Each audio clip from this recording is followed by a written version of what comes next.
Hello बच्चों, मेरा नाम है शिवम और आप देखना शुरू कर चुके हैं उत्सव ऑनलाइन। आज की क्लास में हम बात करेंगे न्यूक्लिक एसिड पे। ये हमारी बायोमोलिक्यूल्स की 5वीं क्लास है। हमने पहली क्लास में जो है माइक्रो देखा था, दूसरी क्लास में हमने प्रोटीन्स अमीनो एसिड देखे थे, तीसरी क्लास में हमने लिपिड देखा था और हमारी कल परसों चौथी क्लास थी जिसमें हमने आपको जो है इसेंशियल और नॉन इसेंशियल अमीनो एसिड दिखाया था। ठीक है, essential non essential amino acid दिखाया था, उसके हमको एक ट्रिक भी बताया था। ठीक है, और इसका जो हमारी ट्रिक था वीआईपी हॉल में टीटी, आई होप कि सबको याद हो गया होगा। ठीक है, आज हम बात करेंगे न्यूक्लिक एसिड पे और न्यूक्लिक एसिड के बाद और भी जितने भी आगे थे एंजाइम तक। ठीक है, तो स्टार्ट करते हैं कि न्यूक्लिक एसिड।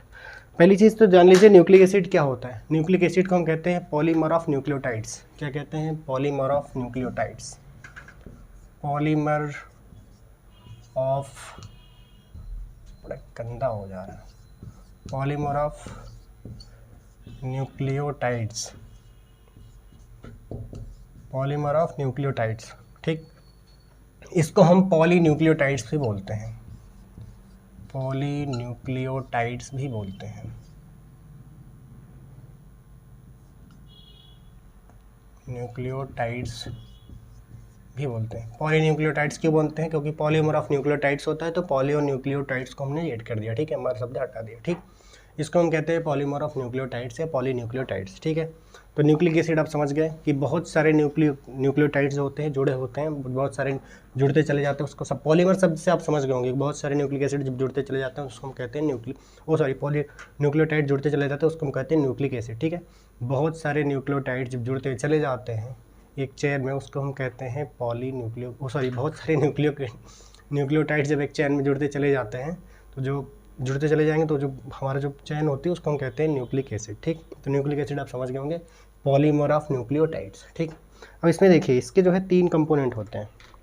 इसके जो है 3 कंपोनेंट होते हैं। ये जो हमारा न्यूक्लियोटाइड्स होता है इसके 3 कंपोनेंट होते हैं। 3 कंपोनेंट होते हैं। जो हमारा पहला कंपोनेंट होता है, ठीक है, इसको जो पॉलीन्यूक्लियोटाइड्स होते हैं इसमें हमारे 3 कंपोनेंट्स होते हैं। 3 कंपोनेंट, जो हमारा पहला कंपोनेंट होता है इसको हम कहते हैं nitrogenous base. Nitrogenous base. Nitrogenous base जो हमारा होता है इसको हम कहते हैं, ये हमारा प्यूरिन्स होता है। प्यूरिन्स होता है।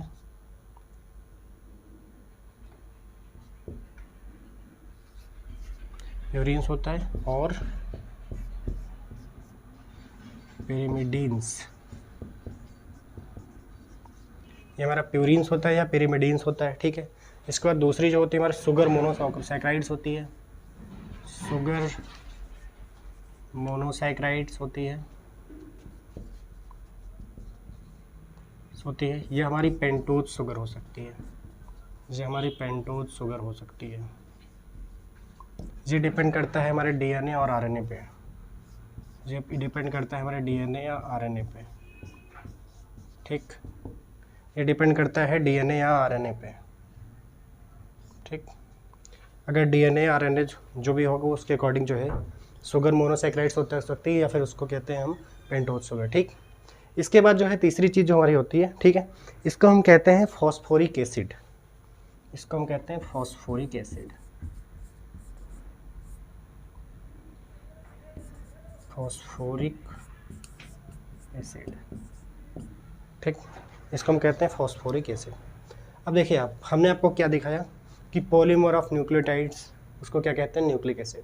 हमने न्यूक्लियोटाइड्स के आपको 3 कंपोनेंट दिखाए। 3 कंपोनेंट आपको दिखाया। सबसे पहले जो होता है वो नाइट्रोजनस बेस होता है, वो हमारा प्यूरिन्स और पिरिमिडीन्स, वो आगे हम आपको दिखाएंगे क्या हो सकता है। ठीक है, प्यूरिन्स जो होती है हमारी 9 कार्बन की चेन्स होती है। ठीक है, और पिरिमिडीन्स जो हमारी होती है 6 कार्बन की चेन होती है। ठीक है, तो प्यूरिन्स और पिरिमिडीन्स आप जो है आगे देखेंगे। ठीक है, तो प्यूरिन्स हमारा जो है, प्यूरिन्स जो हमारी होती है वो 9 कार्बन की चेन होती है, पिरिमिडीन्स हमारी जो होती है वो 6 कार्बन की चेन होती है। ठीक, ये चीज़ें हम आपको आगे दिखाएंगे। जो प्यूरिन्स है वो हमारी 9 कार्बन की चेन है और जो पिरिमिडीन्स हमारी वो कितने कार्बन की चेन है? 6 कार्बन की चेन है। आगे हम आपको दिखा रहे हैं। ठीक, आपके एनसीईआरटी में एक डायग्राम है। उसके बाद उसके ऊपर सबसे नीचे हमारा क्या? Nitrogenous base. उसके आगे जो हमारा होती है उसको क्या कहते हैं? Sugar monosaccharide. उसको पेंटोज शुगर हो सकती है। शुगर मोनोसैक्राइड्स वो हमारे डीएनए आरएनए पर डिपेंड करता है कि डीएनए आरएनए कैसा है। ठीक है, उसके बाद हमारी जो सबसे ऊपर होती है उसको हम कहते हैं फॉस्फोरिक एसिड। ठीक है, सबसे जो लास्ट होता है उसको हम कहते हैं फॉस्फोरिक एसिड। ठीक है, तो जो 3 कंपोनेंट मिल के बनाते हैं कि हमारे बनाते हैं न्यूक्लियोटाइड्स। ये जो तीनों कंपोनेंट मिलते हैं तो उसको कहते हैं न्यूक्लियोटाइड्स। ठीक है। आपकी एनसीईआरटी में देखिए एक डायग्राम हम आपको दिखा रहे हैं, जहाँ पे देखिए आप बायोमोलिक्यूल्स में बहुत सारे ढेर सारे डायग्राम्स बने हुए हैं, वही एक डायग्राम बना हुआ है। देखिए जो आपके बायोमोलिक्यूल्स में आप एनसीईआरटी आपको दिखा रहे हैं, हमारी एनसीईआरटी में भी देखिए ऐसे डायग्राम बने हैं। तो पहला डायग्राम जो था उसको हमने पढ़ा था अमीनो एसिड्स में, ठीक है, अमीनो एसिड में हमने इसको पढ़ा था पूरा जो है ऊपर वाला डायग्राम। दूसरा डायग्राम से हमने पढ़ा था लिपिड में, ठीक है। और तीसरा डायग्राम जो है वो उसको हम लास्ट वाला सबसे नीचे वाला है उसको हम देख रहे हैं, जो सबसे नीचे हमारा देखिए लास्ट वाला डायग्राम है, ठीक है, इसको हम आज देख रहे हैं इसमें, ठीक है। उसको हम देखेंगे न्यूक्लिक एसिड में। ये देखिए आप बने हैं, इसमें देखिए जो ऊपर हमारा बना है ये वाला, इसको हम कहते हैं एडिनिन, ठीक है। ये जो हमारा स्ट्रक्चर ये वाला बना है इसको हम कहते हैं एडिनिन। और एडिनिन में देखिए आप इसमें कितने कार्बन की चैन है, इसमें 9 कार्बन की चैन है। प्यूरिन्स जो हमारा है इसमें कितने, सॉरी, ये जो हमारा 9 कार्बन की चैन है इसको हम कहते हैं प्यूरिन्स, ठीक है। और जो हमारे 6 कार्बन की चैन है इसको हम कहते हैं पिरिमिडीन्स। ये हमारा देखिए इसको हम कहते हैं क्या, ये हमारा होता है क्या, नाइट्रोजनस बेस, जो हमने आपको दिखाया। दूसरी चीज़ ये हमारा ये दूसरे चीज़ बना है इसको हम कहते हैं शुगर, ठीक है, इसको हम क्या कहते हैं, शुगर, ये हमारी होती है शुगर। और तीसरा जो हमारा जो बनता है, जो बना हुआ है लास्ट वाला, ये जो एडेनिन एसिड होता है इसको हम न्यूक्लियोटाइड्स बोलते हैं, ठीक है। इसको हम क्या कहते हैं, फॉस्फोरिक एसिड न्यूक्लियोटाइड्स बोलते हैं, ठीक है। तो देखिए यहाँ पे हमने आपको दिखाया था कि प्यूरिन्स या पिरिमिडीन्स, ये देखिए ऊपर वाला हमारा प्यूरिन्स है, प्यूरिन्स से 1379 स्टेप पे 1379 पे क्या हमारा लगा, नाइट्रोजन जुड़ा है, ठीक है। 1379 पे हमारा क्या जुड़ा है, नाइट्रोजन जुड़ा है, ठीक है, प्यूरिन्स में। और पिरिमिडीन्स में हमारा कितनी पोजीशन पे जो है जुड़ा हुआ है, फर्स्ट और थर्ड पोजीशन, ठीक है। हमारा 1379, ठीक है, हमारा जो है ये 1379 प्यूरिन्स में हमारा जो है 1379 पोजीशन पे हमारा क्या जुड़ा है, नाइट्रोजन जुड़ा है। और जो हमारा पिरिमिडीन्स होता है, पिरिमिडीन्स पे हमारा क्या जुड़ा होता है, नाइट्रोजन जो जुड़ा होता है वो जुड़ा होता है 6 कार्बन की चैन होती है, इसमें हमारे फर्स्ट और थर्ड पे क्या होता है, हमारा जो है नाइट्रोजन जुड़ा होता है, ठीक है। तो आप जो है अपनी एनसीईआरटी में देखिए कि ये जो एग्जाम्पल बना है फिगर 9.1, ठीक है, diagrammatic representation of A small molecular weight organic compound in living tissue, ठीक है। तो इसमें देखिए आपने आपको दिखाया कि पहली जो चेन बनी है वो 9 कार्बन की है, जिसको हम एडेनिन या प्यूरिन्स कहते हैं, ठीक है। और दूसरी जो सबसे नीचे वाली उसके जस्ट नीचे बनी उसको हम कहते हैं पिरिमिडीन्स, ठीक है। तो पिरिमिडीन्स और प्यूरिन्स हमारी 9 कार्बन की चेन है, और जिसमें 1379 पोजीशन पे हमारा नाइट्रोजन जुड़ा है। और पिरिमिडीन्स हमारा वो जो है उस पर वो 6 कार्बन की चेन है, इसमें 1 और 3 पोजीशन पे हमारा नाइट्रोजन जुड़ा है, ठीक है। तो प्यूरिन्स और पिरिमिडीन्स आपको समझ में आ गया, ठीक है, वही चीज़ हमने आपको दिखाए थे यहाँ, ठीक है, प्यूरिन्स और पिरिमिडीन्स। शुगर जो हमारा है, ठीक है, अगर शुगर हमारा आरएनए प्रेजेंट है तो हमारा क्या हो जाएगा, राइबोज शुगर, ठीक है। और अगर डीएनए प्रेजेंट है तो हमारा क्या हो जाएगा, डीऑक्सीराइबोज प्रेजेंट है, ठीक। तो इतनी चीज़ें आप देख लीजिए। और हमने आपको सिर्फ अभी 3 चीज़ें बताई कि जो हमारे न्यूक्लियोटाइड्स होता है उसमें 3 कंपोनेंट पाए जाते हैं। पहले चीज़ हमने नाइट्रोजनस बेस बताया, इसमें हमने प्यूरिन और पिरिमिडीन्स बताया, हमने आपको दिखाया अभी। प्यूरिन्स हमारा क्या होता है, 9 कार्बन की चेन है, और पिरिमिडीन्स हमारी 6 कार्बन की चेन है। प्यूरिन्स में हमारा क्या होता है 1379 पोजीशन पर नाइट्रोजन जुड़ा होता है, और पायरिडीन्स में हमारा क्या होता है 6 कार्बन की चेन है, और 1 और 3rd पोजीशन पर जो हमारा क्या होता है नाइट्रोजन जुड़ा होता है, ठीक है। इसके बाद हमने आपको दिखाया शुगर मोनोसाइक्राइड और पेंटोज शुगर हमने आपको होता है कि आरएनए डीएनए पर डिपेंड करता है। और जब सबसे लास्ट वाला होता बनाया हमने आपको दिखाया था फास्फोरिक एसिड का, ठीक है। अब इतनी चीज़ें हमने आपको देख ली, ठीक है, एनसीईआरटी का डायग्राम दिखा दिया और सब कुछ, ठीक है। अगर हमारी राइबोज शुगर प्रेजेंट है तो पॉलीन्यूक्लियोटाइड्स होगा, ठीक है, पॉलीन्यूक्लियोटाइड जो बनेगा आरएनए बनेगा। अगर हमारी राइबोज शुगर जो है, अगर राइबोज शुगर प्रेजेंट है तो हमारा जो पॉलीन्यूक्लियोटाइड बनेगा वो क्या, आरएनए बनेगा। ये चीज़ हमने आपको पहले ही बता दी, ठीक है। अगर राइबोज शुगर प्रेजेंट है तो वो हमारा क्या बनेगा, पॉलीन्यूक्लियोटाइड जो बनेगा वो आरएनए बनेगा। और अगर डीएनए प्रेजेंट है, अगर डीएनए प्रेजेंट है तो हमारा जो पॉलीन्यूक्लियोटाइड बनेगा वो डीऑक्सीराइबोज न्यूक्लिक बनेगा, ठीक है। हमारा जो पॉलीन्यूक्लियोटाइड बनेगा, अगर आरएनए प्रेजेंट है तो क्या बनेगा, राइबोज न्यूक्लियोटाइड। बट अगर डीएनए प्रेजेंट है तो डीऑक्सीराइबोज न्यूक्लियोटाइड बनेगा, ठीक है। तो ये चीज़ें आप समझ गए, ठीक। राइबोज प्रेजेंट है तो पॉलीन्यूक्लियोटाइड बनेगा, ठीक है, आरएनए बनेगा। और अगर डीऑक्सीराइबोज प्रेजेंट है फॉस्फोरिक एसिड नाइट्रोजन बेस के साथ तो डीएनए बनेगा। इतनी चीज़ कहानी आप समझ गए, ठीक। अब न्यूक्लिक एसिड के बाद इन्होंने इसमें बीच में क्या रख दिया, प्रोटीन रख दिया है। प्रोटीन की कहानी हमें जो है एक साथ पढ़ लेनी चाहिए थी अमीनो एसिड में, वहाँ हमने नहीं पढ़ी। अमीनो एसिड के साथ प्रोटीन और प्रोटीन का स्ट्रक्चर भाई हमें देख लेना चाहिए था, बट इन्होंने यहाँ जो है उस चीज़ को दे दिया है बीच में, थोड़ा इसको इंटरेस्टिंग बनाने के लिए, ठीक है। तो न्यूक्लिक एसिड आई होप सबको समझ में आ गया होगा। न्यूक्लिक एसिड हमने सिर्फ अभी तक 2 बातें बड़ी बताई है। 2 बड़ी बातें हमने आपको क्या बताई, पहली चीज़ पॉलीमर ऑफ न्यूक्लियोटाइड्स, या इसको हम कहते हैं पॉलीन्यूक्लियोटाइड्स। दूसरी चीज़ हमने क्या बताई कि इसके जो न्यूक्लियोटाइड्स होते हैं इसके 3 कंपोनेंट होते हैं। पहली चीज़ नाइट्रोजनस बेस, दूसरा शुगर, मोनोसैकेराइड जो शुगर होती है या पेंटोज शुगर है, डिपेंड करेगा डीएनए आरएनए पे। पहली चीज हमने नाइट्रोजनस बेस बताया, वो बनाया, वो क्या बताया, प्यूरिन्स या पिरिमिडीन्स। प्यूरिन्स हमारे 9 कार्बन के चेन से 1379 पोजीशन पे हमारा नाइट्रोजन जुड़ा है। पिरिमिडीन्स हमारी क्या है, 6 कार्बन की चैन में 1 और 3rd पोजीशन पे हमारा नाइट्रोजन जुड़ा है। फर्स्ट चीज। सेकंड चीज हमने आपको क्या बताया कि हमारा जो है मोनोसैकेराइड शुगर होगी, जो मोनोसैकेराइड शुगर होगी या फिर हमारा पेंटोज शुगर होगी। पेंटोज शुगर हमारी जो है डीएनए आरएनए पर डिपेंड करती है, ठीक है। अगर डीएनए प्रेजेंट है तो हमारा क्या डीऑक्सीराइबोज शुगर होगी, अगर आरएनए प्रेजेंट है तो राइबोज शुगर होगी, ठीक। इतनी चीज़। इसके बाद तीसरी चीज़ हमने आपको जो दिखाई थी वहाँ पे, उसमें क्या था, फॉस्फोरिक एसिड जो रिजल्ट निकला था, ठीक। ये 3 चीज़ों से मिलकर जो है रिजल्ट क्या निकला था, आगे वाला जो थर्ड डायग्राम था, ठीक है। 1 2 3 स्टेप दिखाया था ना आपको। उसके बाद जो अब हम बात करेंगे स्ट्रक्चर ऑफ प्रोटीन की, ठीक। अब इसमें हम बात करेंगे स्ट्रक्चर ऑफ प्रोटीन की।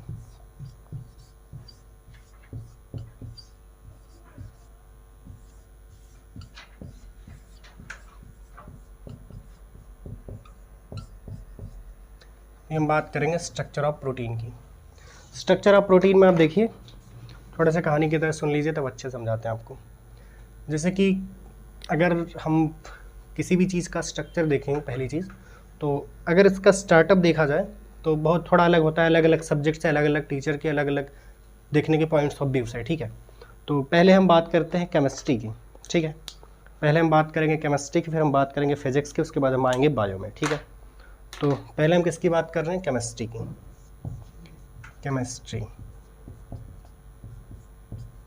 केमिस्ट्री में कितने स्टेप होते हैं, एक होती है ऑर्गेनिक, एक होती है इनऑर्गेनिक, फिजिकल, और काफ़ी टाइप्स के होते हैं, हम 2 सिर्फ बात कर रहे हैं, ठीक है।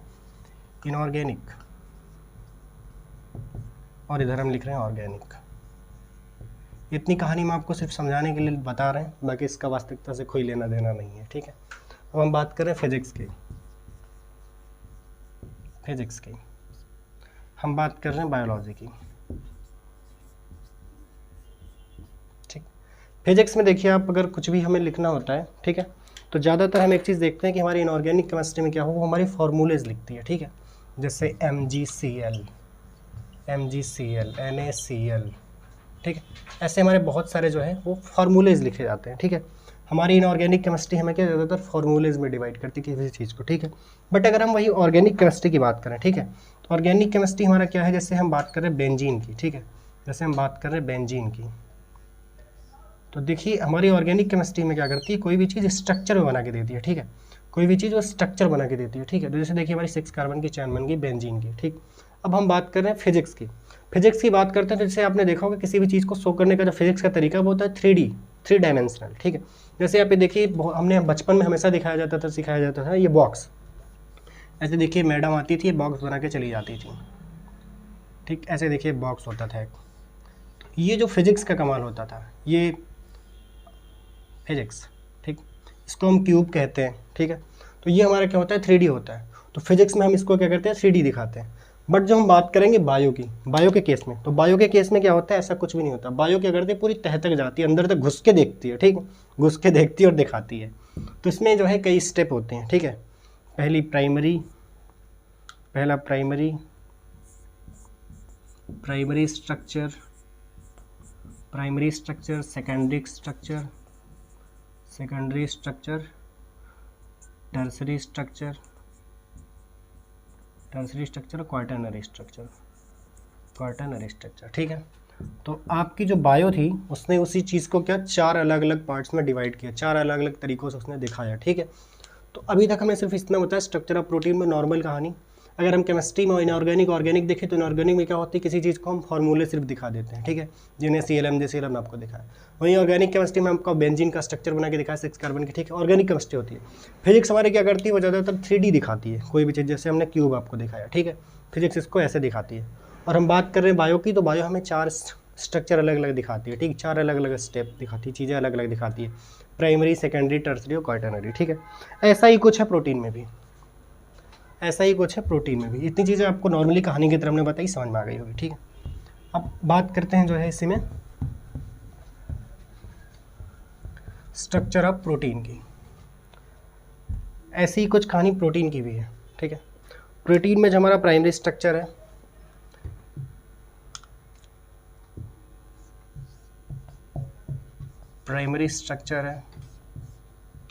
प्राइमरी या 1 degree structure, secondary secondary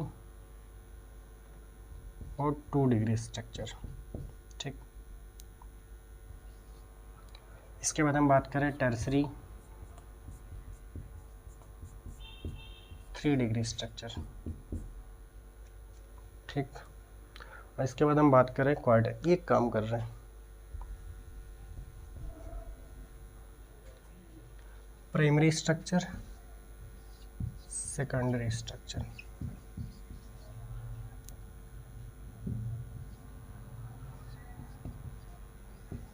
two degree structure. ठीक, टर्सरी स्ट्रक्चर,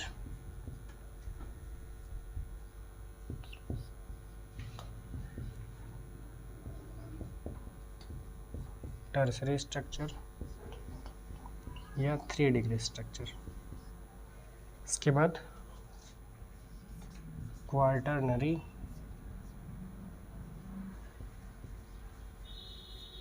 और स्ट्रक्चर और 4 डिग्री स्ट्रक्चर। ठीक, हमने आपको यहाँ पे 4 अलग अलग चीज़ें लिखी हैं, प्राइमरी, सेकेंडरी, टर्सरी, क्वार्टरनरी। ठीक, अब देखिए प्रोटीन, आप तो ये तो जानते हैं प्रोटीन बनता कैसे है। प्रोटीन जो हमारा बनता है वो ढेर सारे अमीनो एसिड से जुड़ के बनता है। जब ढेर सारे अमीनो एसिड जुड़ते हैं तो बीच में जब बॉन्ड बनता है उसको हम कहते हैं पेप्टाइड बॉन्ड। ठीक है, तो इसको कहते हैं, आप प्रोटीन को ये भी कह सकते हैं पॉलीमर ऑफ अमीनो एसिड। ठीक है, अब अमीनो एसिड हमें लिख के नहीं दिखाएंगे, इसके लिए आप हमारी पहली क्लास देख लीजिएगा, इसके पहले वाली। ठीक है, essential non essential amino acid हमने अच्छे से डिराइव किया। ठीक है, हम आज सिर्फ इतनी बात करेंगे कि प्रोटीन का हमारा स्ट्रक्चर होता है कैसे होता है। ठीक है, उतना देखते हैं, एक एक देखते जाइए आराम आराम से, बहुत ज़्यादा कुछ भी नहीं है इसमें। हमारा जो प्राइमरी स्ट्रक्चर होता है वो देखिए कुछ ऐसे होता है। बहुत सारी, ये देखिए इधर क्या जोड़ा है यहाँ पे, अमीनो एसिड। इस ठीक, ये हमारा स्टेट होता है, सीधी स्ट्रक्चर होता है। इसको हम, ये हमारा जो होता है इसको हम कहते हैं अमीनो एसिड, इसको हम कहते हैं अमीनो एसिड। जो बीच में हमारा बॉन्ड बना है इसको हम कहते हैं पेप्टाइड बॉन्ड, पेप्टाइड बॉन्ड। ठीक, हमने आपको सिर्फ इतना दिखाया कि जो हमारा प्राइमरी स्ट्रक्चर है वो सिर्फ स्टेट होता है, सीधा होता है। ठीक, अब बहुत सारे अमीनो एसिड जुड़े होते हैं और बीच में पेप्टाइड बॉन्ड होता है। ठीक, ये हमारा था प्राइमरी स्ट्रक्चर। अब हम बात करते हैं सेकेंडरी स्ट्रक्चर पे। सेकेंडरी स्ट्रक्चर में थोड़ा सा हमारे 2 सब यूनिट्स भी होते हैं। ठीक है, उसको भी देख लेते हैं। सेकेंडरी स्ट्रक्चर देखिए आप,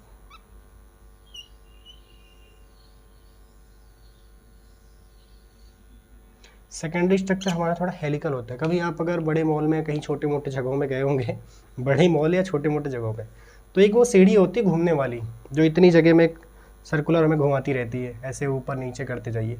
तो कुछ ऐसा जैसे डीएनए होता है ऐसे ही है। ठीक है, तो ये देखिए हेलिक्स, हेलिकल स्ट्रक्चर होता है, इसको कहते हैं अल्फा हेलिक्स। ठीक है, इसको कहते हैं हम अल्फा हेलिक्स, अल्फा हेलिक्स। पहली चीज़ हमने आपको क्या दिखाई कि जो हमारा सेकेंडरी स्ट्रक्चर होता है, ये पहली चीज़ तो अल्फा हेलिक्स, अल्फा हेलिक्स। दूसरी चीज़ इसमें क्या होती है, इसमें दूसरी चीज़ क्या होती है, यही अल्फा हेलिक्स आगे चल के ये 2 बीटा सीड्स में, 2 बीटा सीड्स में भी कन्वर्ट हो जाता है।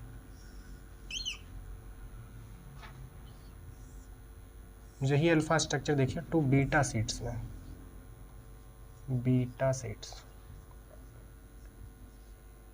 2 बीटा सीड्स में ये जो है कन्वर्ट होता है। प्राइमरी स्ट्रक्चर हमने बताया पूरा स्ट्रेट होता है। सेकेंडरी स्ट्रक्चर हमने 2 पार्ट उसमें दिखाए। पहली चीज़ अल्फा हेलिक्स होता है, हेलिकल होता है, घुमावदार होता है। दूसरी चीज़ क्या, बीटा सीटेड प्लेटेड होता है। ठीक है, सीथ प्लेटेड होता है, बीटा सीथ प्लेट होता है, प्लेटेड। ठीक, सेकेंडरी स्ट्रक्चर हमने आपको क्या दिखाया कि पहला तो हेलिकल होता है, हेलिकल सीढ़ी जैसे हमने घुमावदार बताया, इसको अल्फा हेलिक्स कहते हैं। और दूसरा हमारा क्या होता है, बीटा सीथ प्लेटेड होती हैं। ठीक है, 2 बीटा सीथ प्लेटेड बनती हैं। ठीक है, वही आगे चल के 2 बीटा सीथ प्लेटेड में कन्वर्ट हो जाता है। ठीक है, हमारा ये तीसरा स्ट्रक्चर जो होता है, ये इसको कह सकते हैं आप फ्री। ठीक है, इसको आप फ्रीली कह सकते हैं, या इसको ये भी कह सकते हैं it is a folding up, it is folding upon itself, it is folding upon itself, मतलब खुद से ये फोल्डिंग बनाता है। ठीक है, तो इसको देख लीजिए आप, जो हमारा तीसरा स्ट्रक्चर होता है कुछ ऐसे होता है।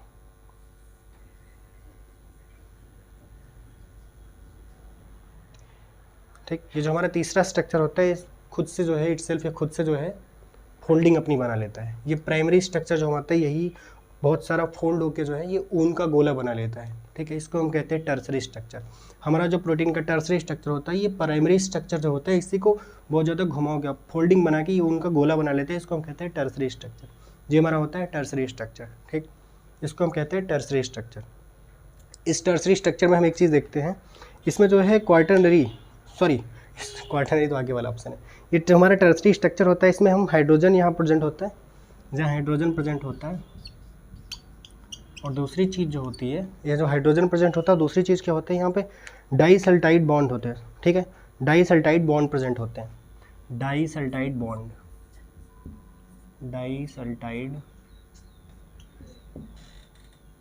डाइसल्फाइड को डाइसल्टाइड हम पढ़ रहे हैं, हम डाइसल्फाइड बॉन्ड प्रेजेंट होते हैं, दिमाग ठनक गया है। डाइसल्फाइड बॉन्ड प्रेजेंट होते हैं, ठीक है। डाइसल्फाइड का मतलब होता है 2 सल्फर बॉन्ड, ठीक है, जहाँ 2 सल्फर प्रेजेंट हो, ठीक है। तो यहाँ 2 सल्फर प्रेजेंट होते हैं 2 सल्फर, ठीक है। तो इसको हम कहते हैं डाइसल्फाइड बॉन्ड प्रेजेंट होता है, ठीक।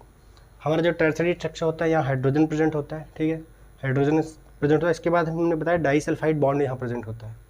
डाइसल्फाइड बॉन्ड जो यहाँ पर प्रेजेंट होता है, वहाँ डाइसल्फाइड बॉन्ड वहाँ बनता है जहाँ 2 सल्फर होते हैं, वहाँ बनता है डाइसल्फाइड बॉन्ड, ठीक है। यहाँ हमने टर्सरी स्ट्रक्चर में आपको दिखाया कि यहाँ देखिए 2 सल्फर प्रेजेंट है यहाँ, इसलिए बन रहा है क्या, डाइसल्फाइड बॉन्ड, ठीक। इसके बाद जो हमारा क्वार्टरनरी स्ट्रक्चर होता है, क्वार्टरनरी स्ट्रक्चर, इसमें देखिए आप पहली चीज़ तो प्राइमरी स्ट्रक्चर को और सेकेंडरी स्ट्रक्चर को, ठीक है। प्राइमरी स्ट्रक्चर ये है हमारा, ये हमारा है प्राइमरी स्ट्रक्चर। इसके भी देखिए जो हमारा क्वार्टरनरी स्ट्रक्चर है, इसमें भी देखिए 2 सब यूनिट होती है, ठीक है। ये हमारा प्राइमरी स्ट्रक्चर है और ये हमारा थर्ड टर्सरी स्ट्रक्चर है, ठीक है। ये जब प्राइमरी और टर्सरी मिलके बनाते हैं तो इसको भी क्या कहते हैं, क्वार्टरनरी। इसको हम क्या कहते हैं, क्वार्टरनरी, क्वार्टरनरी, ठीक। और जब प्राइमरी और सेकेंडरी, अभी हमने क्या दिखाया, प्राइमरी और सेकेंडरी, ठीक है। बट जब प्राइमरी और टर्सरी, देखिए ये हमारा है प्राइमरी और देखिए हमारा टर्सरी। जब हमारा प्राइमरी और टर्सरी मिलके बनता है तब भी हमारा क्या बनता है, क्वार्टरनरी। इन 4 स्ट्रक्चरों आपको एक चीज़ दिखा रहे हैं। पहला स्ट्रक्चर देखिए ये स्टेट है, ठीक है, ये सिंगल चैन है, यहाँ कुछ भी नहीं है, इसको हम क्या कहते हैं, प्राइमरी स्ट्रक्चर। यहाँ क्या होता है, अमीनो एसिड बहुत सारे होते हैं, बीच में जो उनके बॉन्ड होता है उसको हम कहते हैं पेप्टाइड बॉन्ड। सेकेंडरी स्ट्रक्चर हमारा क्या होता है, ये हेलिकल होता है, पहला अल्फा हेलिक्स प्रेजेंट होता है, दूसरा जो इसी से आगे बनता है उसको क्या होते हैं, बीटा शीथ प्लेटेड होते हैं, ठीक है, 2 बीटा शीथ प्लेटेड में कन्वर्ट होता है। हमारा जो तीसरा स्ट्रक्चर होता है बिल्कुल फ्रीली होता है, ठीक है, ये खुद से ही उसमें फोल्डिंग बना लेता है, हमारा जो होता है खुद से ही फोल्डिंग बना लेता है। यहाँ हमारा क्या होता है, हाइड्रोजन प्रेजेंट होता है, और दूसरी चीज़ जो हमारे होते हैं इसको हम कहते हैं डाइसल्फाइड, यहाँ बॉन्ड प्रेजेंट होता है। डाइसल्फाइड बॉन्ड इसलिए प्रेजेंट होता है क्योंकि यहाँ 2 सल्फर होते हैं, ठीक है, 2 सल्फर्स के बीच जो बॉन्ड बनता है उसको कहते हैं डाइसल्फाइड बॉन्ड, ठीक है। इसके बाद हमने आपको क्वार्टरनरी बताया। क्वार्टरनरी में हमने आपको बताया कि आप प्राइमरी सेकेंडरी को मिला दीजिए, प्राइमरी टर्सरी को मिला दीजिए, सेकेंडरी टर्सरी को प्राइमरी और सेकेंडरी को मिला दीजिए और प्राइमरी और टर्सरी को मिला दीजिए, तो आपको बन जाएगा क्वार्टरनरी। हमने पहले वाले स्ट्रक्चर में आपको प्राइमरी और सेकेंडरी, प्राइमरी हमने स्ट्रक्चर बनाया, इसके बाद हमने अल्फा हेलिक्स सेकेंडरी स्ट्रक्चर बनाया, ठीक है। इसको बना के हमने क्या दिखाया, क्वार्टरनरी स्ट्रक्चर। और दूसरे वाले हमने क्या बनाया, प्राइमरी बनाया और टर्सरी। प्राइमरी देखिए हमने स्ट्रेट बनाया और टर्सरी हमने उनका गोला बना दिया, इसको हम कहते हैं क्वार्टरनरी, ठीक है। तो इतनी चीज़ें आपको समझ में आ गई होगी, ठीक। Primary, secondary, tertiary, quaternary. Primary structure हमारा क्या होता है, वो स्ट्रेट होता है, सीधी चैन बनाई हमने। सेकेंडरी स्ट्रक्चर हमारे 2 टाइप्स का होता है, जिसमें हमने एक अल्फा हेलिकल प्रेजेंट होता है, हमने अल्फा हेलिक्स बनाया, उसके आगे 2 बीटा शीथ प्लेटेड में कन्वर्ट हो जाता है, ठीक है, 2 बीटा शीथ प्लेट बनाता है, ठीक है। टर्सरी स्ट्रक्चर हमारा में क्या होता है, खुद को ही पहला स्ट्रक्चर मान लीजिए जो हमारा प्राइमरी, इसी को मान लीजिए बहुत सारी फोल्डिंग प्रेजेंट होती है, ठीक है, खुद को घुमा लेता है। हमने देखी उनका गोला बनाया, हमारा ये हो गया टर्सरी स्ट्रक्चर, ठीक है। टर्सरी स्ट्रक्चर में हमने आपको क्या बताया, यहाँ हाइड्रोजन प्रेजेंट होता है, इसको हाइड्रोजन होते हैं। दूसरी चीज़ हमने क्या होता है, यहाँ पे डाइसल्फाइड बॉन्ड प्रेजेंट होता है। डाइसल्फाइड बॉन्ड इसलिए प्रेजेंट होता है क्योंकि यहाँ सल्फर होती है, ठीक है।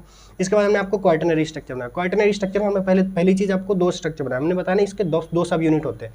तो क्वार्टरनरी स्ट्रक्चर में पहला जो हमने दिखा उसमें प्राइमरी और सेकेंडरी, हमने प्राइमरी स्ट्रक्चर लिया, सेकेंडरी हमने अल्फा हेलिक्स लिया और मिला के हमने क्या बनाया, क्वार्टरनरी स्ट्रक्चर। देखिए दिख रहा है आपको, प्राइमरी स्ट्रक्चर ये लिया और सेकेंडरी हमने अल्फा हेलिक्स लिया, उसको मिला के हमने क्या बना दिया, क्वार्टरनरी। इसके बाद हमने क्या किया, प्राइमरी और टर्सरी लिया। हमने प्राइमरी एक सिंगल चैन ली, उसके बाद हमने टर्सरी उनका गोला यहाँ रख दिया, उसको हमने क्या बना दिया, क्वार्टरनरी। तो इतनी कहानी आपको समझिए। स्ट्रक्चर ऑफ प्रोटीन में मैंने आपको सिर्फ नॉर्मल इतना बताया। जो प्राइमरी स्ट्रक्चर होता है वो हमारी स्ट्रेट चैन होती है। सेकेंडरी स्ट्रक्चर क्या होती है, अल्फा हेलिक्स होती है, इसके अलावा 2 बीटा शीथ प्लेटें में कन्वर्ट होता है। टर्सरी स्ट्रक्चर क्या होता है हमारा, ये बहुत सारी जो है इनफोल्डिंग बनाता है खुद से, ठीक है। तो यहाँ हाइड्रोजन और sulphide bond present, disulphide bond present हो, डाइसल्फाइड बॉन्ड यहाँ पर जहाँ सल्फर प्रेजेंट हो, ठीक है। 2 सल्फर्स के बीच जो बॉन्ड बनता है उसको कहते हैं डाइसल्फाइड बॉन्ड। चौथा स्ट्रक्चर हमने क्या बनाया, जो क्वार्टरनरी स्ट्रक्चर था। क्वार्टरनरी स्ट्रक्चर में आपको बताया कि हमारा प्राइमरी और सेकेंडरी मिलकर क्वार्टरनरी बनाते हैं, या प्राइमरी या टर्सरी मिलकर क्वार्टरनरी बनाते हैं, ठीक है। तो इतनी चीज़ आपको बताई। अब जो है एक हम आपको क्वार्टरनरी का एग्जाम्पल दिखा रहे हैं, ठीक है। क्वार्टरनरी का हम एक आपको एग्जाम्पल दिखा रहे हैं। आपने हीमोग्लोबिन का नाम सुना होगा, HB हीमोग्लोबिन, उसका स्ट्रक्चर हम आपको दिखा रहे हैं।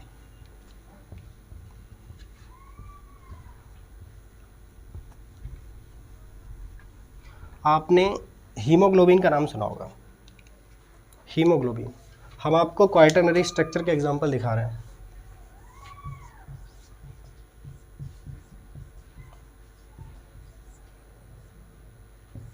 क्वार्टरनरी स्ट्रक्चर का जो है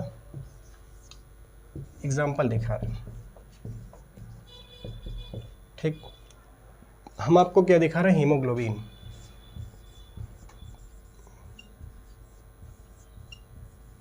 हम आपको क्या दिखा रहे हैं, हीमोग्लोबिन।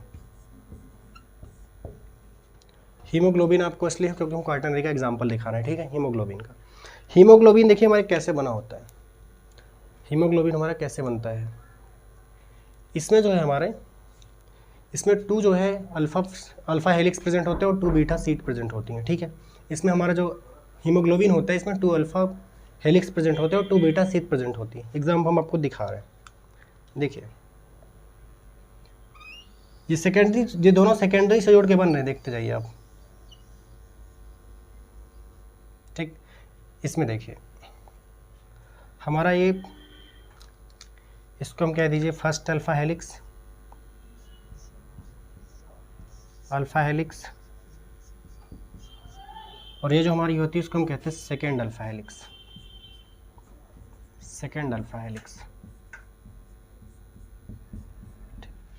इसके बाद देखिए, जब हमने आपको दिखाया ना बहुत सारी बीटा प्लेट्स प्रेजेंट होती हैं,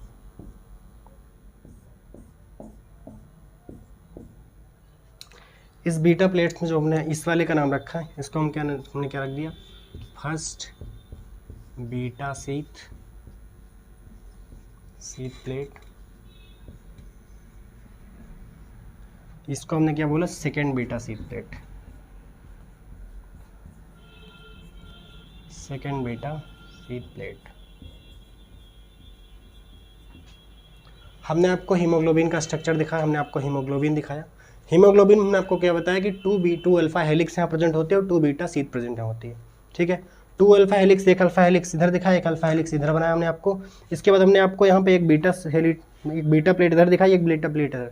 2 अल्फा हेलिक्स और 2 बीटा प्लेट मिलकर क्या बनाते हैं, 2 अल्फा हेलिक्स और 2 बीटा प्लेट मिलकर क्या बनाते हैं, ये हमारे बनाते हैं हीमोग्लोबिन, ठीक है। हीमोग्लोबिन का स्ट्रक्चर जो हमारा होता है ऐसा होता है, ठीक है।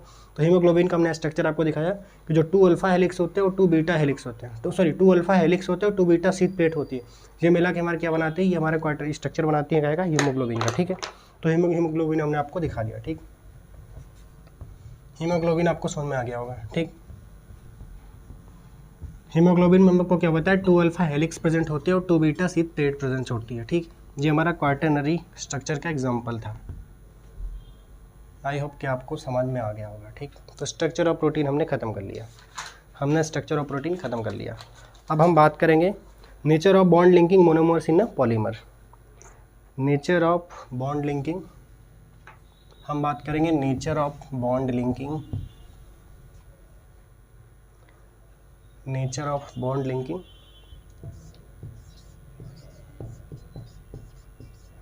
Nature of bond linking, nature of bond linking monomers in a polymer, monomers in a polymer. Nature of bond linking monomers in a polymer.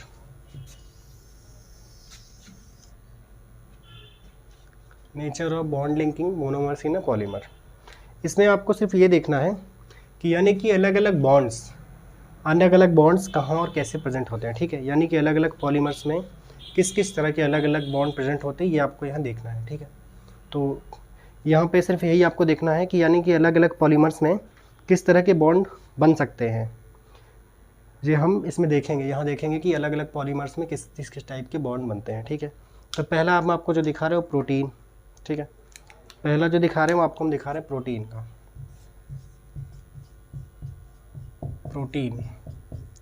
Protein में आपको पता है बहुत सारे जो है अमीनो एसिड जुड़ते हैं, बहुत सारे अमीनो एसिड जुड़ते हैं। तो जो बॉन्ड बनता है उसको क्या कहते हैं, पेप्टाइड बॉन्ड, ठीक है। कुछ ऐसा देखिए, ये जो बॉन्ड बनता है ऐसे बनता है, दिखा दे रहे आपको।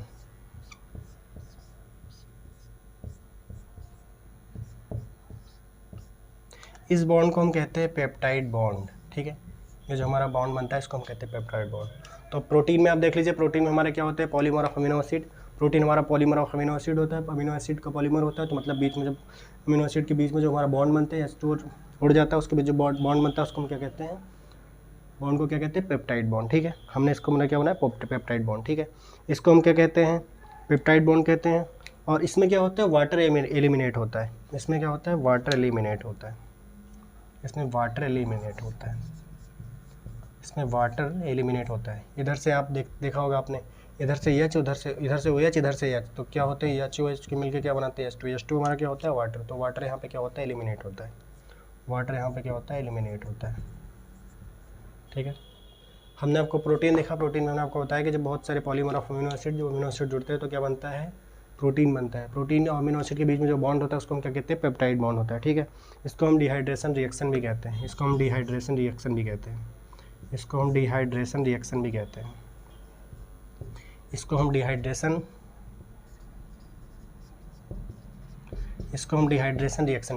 ठीक।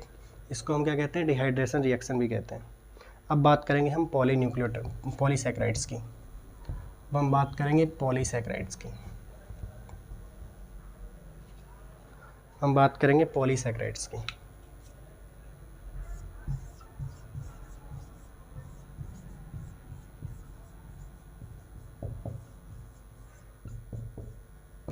हम बात करेंगे पॉलीसैकेराइड्स की, ठीक।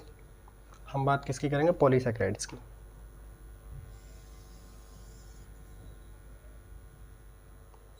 ठीक। अब हम बात किसकी कर रहे हैं, पॉलीसैकेराइड्स की। पॉलीसैकेराइड्स में हमको पता है sugar of polymer of sugar. Polysaccharides हमारा क्या होता है,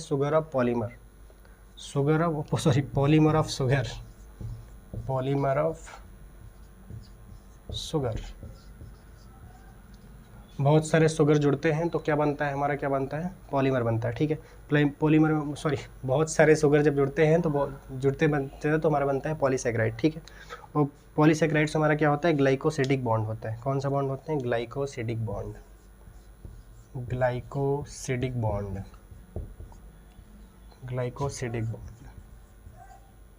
ठीक।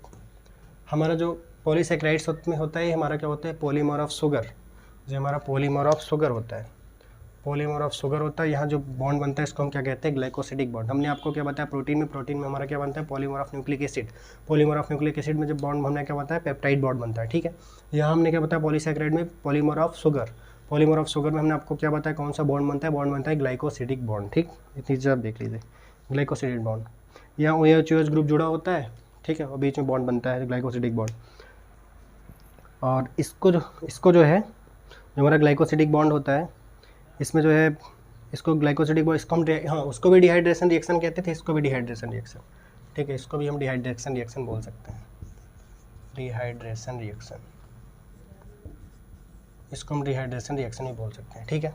तो इतनी चीज़ आपने देख ली, ठीक। अब बात करेंगे हम किसके, न्यूक्लिक एसिड की।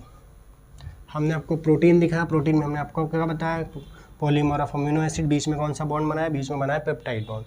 उसके बाद हमने आपको क्या दिखाया, पॉलीसैकेराइड दिखाया। पॉलीसैकेराइड में हमने आपको क्या दिखाया कि पॉलीमर ऑफ शुगर, ठीक है, पॉलीमर ऑफ शुगर। बीच में हमने क्या जो बॉन्ड बनाया उस बॉन्ड को हमने क्या बोला, उस बॉन्ड को हमने बोला उस बॉन्ड को हमने बोला क्या, ग्लाइकोसिडिक बॉन्ड। ठीक, अब हम बात कर रहे हैं एसिड की, ठीक है, न्यूक्लिक एसिड की। ठीक है, तो इसमें पहले ही हमने आपको बता दिया न्यूक्लिक एसिड क्या होता है, पॉलीमर ऑफ न्यूक्लियोटाइड्स। ठीक है, पॉलीमर ऑफ न्यूक्लियोटाइड्स। अब आप एक चीज़ थोड़ा देख लीजिए इस चीज़ को, तब अब आगे आपकी कहानी समझेंगे। इसमें पहली चीज़ क्या लिखी है, polymer of nucleotides.